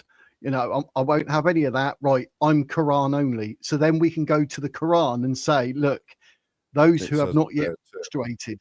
So that in itself is a young girl, is it not? And that's what's in the Quran. So that's why I wanted to ask what you thought. Because are you a father? No. Right. No. Oh, if you're a father, or you know, in your family you have a small child, you'll probably give your life for that child to protect them. Yeah. Then you 100%. It's saying this. If a man, I don't really want to say it out loud because I don't know whatever on this planet, but should someone we know, and a man, whatever, does whatever, you probably do a lot of time in jail for what his actions are. Now, this verse in the Quran, that's why I asked you, would it make you feel weird? Or how would you feel? You said I feel weird. May I ask now, obviously I've shown you that. What are you thinking of me, like, whiz? Yeah, no. What I'm thinking, is that I'm gonna go and look into that, and I'm gonna have a proper look into it and study it, and try to see what I can find. And I'm not trying to catch you out or nothing, mate. I just something up the Bible, and I'll be like, mate, I haven't read that bit. Do you know what I mean? Or I can't remember it, so I know where you're coming from there. Yeah, no, this is exactly it. That's exactly it. It's exactly it. So I'm gonna go and look it up. I'm going to go and translate it back into Arabic, Urdu, whatever, and I'm going to try and make sense of it. Yeah. And then I'm going to see what exactly it means by it. But obviously, when it comes to those things as well, this is slightly a bit outside of it. I get a bit queasy, you know, speaking about women's periods and that. Do you know what I mean? It's not my I'll be honest with you. But I mean, and then I if you did, well, you see, then if you did decide that the Quran wasn't for you and you denounced it, then what would happen? apostates would you know, can I be honest? I'm Apostate. not totally 100% sure. I'm Well, not totally yeah, 100%. apparently you'll be in apostate territory then. Yeah. So, you know. Look, the only thing I can say, look, growing up, certain things have happened around me, around my life, that kind of made me believe that God is real, or Allah is real. And certain things have happened around me, certain just strange things that made me think, you know. Like for example, like my plane when it got hijacked. That's one of the stories.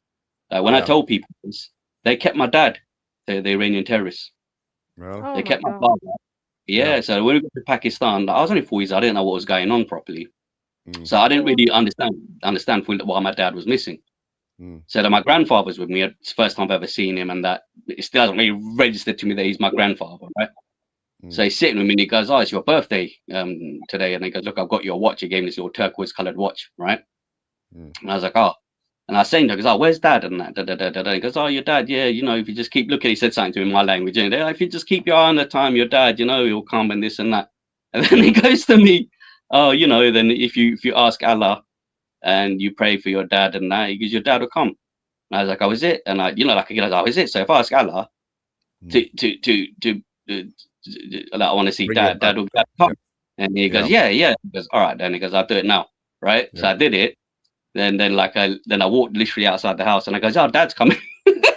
Right? My dad turned up right then. Right? And then I go, "Oh, dad's it. Then everybody like, "What are you talking about dad's there?" Because I didn't know that he was kidnapped by the terrorists at that point. Do you know what I mean? Yeah. Right? So I go running towards and I jump on his shoulder, I go, look, dad's here, like that. Right? And then it was like a bizarre moment. So coincidence, miracle, I don't know. I'd go down the coincidence route. Yeah. To be honest. Yeah. And I've also the day that my dad died, I actually had a feather come down. It went straight over my car bonnet, right? Of which my dad wanted to give me, but my mum ended up buying me because there was a problem with the will. So my mum bought me this car. This little white feather. This was the day that my dad died, and I'd got this car. It came over the bonnet of my Skoda, right? A decent Skoda, and then it landed in the middle of a fairy ring. You know, a mushroom fairy ring. It landed in the middle of that, and for 6 years that car didn't have a single problem. And my dad used to have a Skoda, and he used to swear by it. Yeah, it was. Mate, it were a pigeon and wind. All right, that's what it was. It was pigeon and wind and coincidence. You know what I mean? The car was 900 quid, and then he ended up selling it scrap for 750. So I didn't do bad, did it for 6 years. You know, they were all coincidence. Yeah, even though I like to think that it was my dad, but yeah. Right, guys. I took my tablets at 9 because I got to take mental health and heart tablets, and they make me groggy, and I'm getting a bit now. I've been going 3 hours. It's not bad. It's 10 o'clock, but I would like to invite all of you back so we can carry on talking. Bobby, I mean, I hope I haven't offended you in anything I've said. I'm hoping we can have an open chat. Look, we have to have these conversations, man. You do, mate. Yeah. I'll be more than happy to have you back for us to talk. I know you want to go and look at whatever you want to look at and whatnot, but wouldn't it be nice if we spoke and like you like? I'm not saying you would, but you suddenly come back and said, "Do you know what, Wiz? I've denounced Islam." I'll be like, "Wow, there's a sign of God." But yeah, I'm joshing. Go you more, know, more to the, I mean, more to the there's belief. nothing wrong. More to the belief of just leaving a decent legacy for people to remember you by and to continue. Yeah. I think that's. But I think you know what I mean? I think Bobby's got his feet on the ground. I know what people are saying in chat and that, and I haven't read some of it out because I don't think it's fair on Bobby. Do you know what I mean? He's not an extremist. He's not there sewing on his suicide list or anything, is he? Do you know what I mean? I can take the hit. We need more Bobbies. You know. Yeah, it's great. But it's good to talk. You know, I don't want to say things to make you deliberately try and squirm or to feel stupid. I don't want to do that because you seem quite knowledgeable and honest. So I assumed that you would answer in good faith as I answered the question in good faith. That's what a lot of people aren't trying to answer in good faith, and that's where a lot of the problems are coming. Absolutely. Yeah. I mean, Yeah. that's Been why lovely I come talking back to on you, you and I'm yeah. saying, hang on, I used to said this and Siam means that. And I'm interested in what you say. Like I say, I'm trying to keep it in a, I don't want my tone to come across that I'm being argumentative or trying to catch you out. I don't want to do that. I mean, you know, in God's name, we're all here to do whatever we want to do and hopefully become friends. I mean, it won't Yeah. for the internet, of us would have met. So, you know, We're God already works in friends. different ways. We're Whoever you're, already God, friends. and I think it's brilliant. Right. So, I'm going but to see you. I mean, every Thursday we're going to do these sort of chats where I'm going to invite people up, but on a Wednesday and on weekends I do call-ins anyway. So whatever we're talking about or anything like that, and I'd love to have you back, Bobby and Chloe and Pouncy. I know Claire and Pouncy is sort of Sounds great. we've got to know. No, it's a Sorry, good chat, mate, man. we've got to know Bobby. You know, we've got to know Bobby. He's a new person here. I mean, Chloe and Pouncy, I do talk to in the chat and whatever. So it was just great to hear from you, Bobby. And I appreciate that you're man enough to say, well, you know what, I'm going to come up and we'll have a chat. And you've answered the questions to the best of your ability. Whether people in the chat like it or not, it's not here nor there. You've been That's right. honest. Thank you. That's all we can ask for. I think Chloe's asked you a question. You answered it. Pouncy asked something earlier with regards to the Ethiopian Bible, which is seriously old. Going back there, mate. Yeah, And you've answered it. And I think we've had a very good discussion. things. So I'm really impressed with tonight. I'm so happy that there's been no animosity or anything. No, there So doesn't need to be, man. We've all grown up here. We all know, you know, how to respect each other, man. To show these people how real British English people are. yeah. And you know, a debate is a debate. It is not an argument. That's the difference. You know what I'm saying? Yeah. So, but it's been absolutely brilliant. But But I appreciate you. one thing. Okay. All right, fella. Whenever you want to let me go, just cut me out, yeah, of the thing. Because I know you're going to make your screen smaller, right? It's all good. Pouncy wants to say something because he's too busy looking wizard. You want to say? I think the government here now, because of the new boat people coming in every day, and the fact that they are getting everything, and there's a lot of people that have been here for years, worked a lot, and they get treated absolute crap.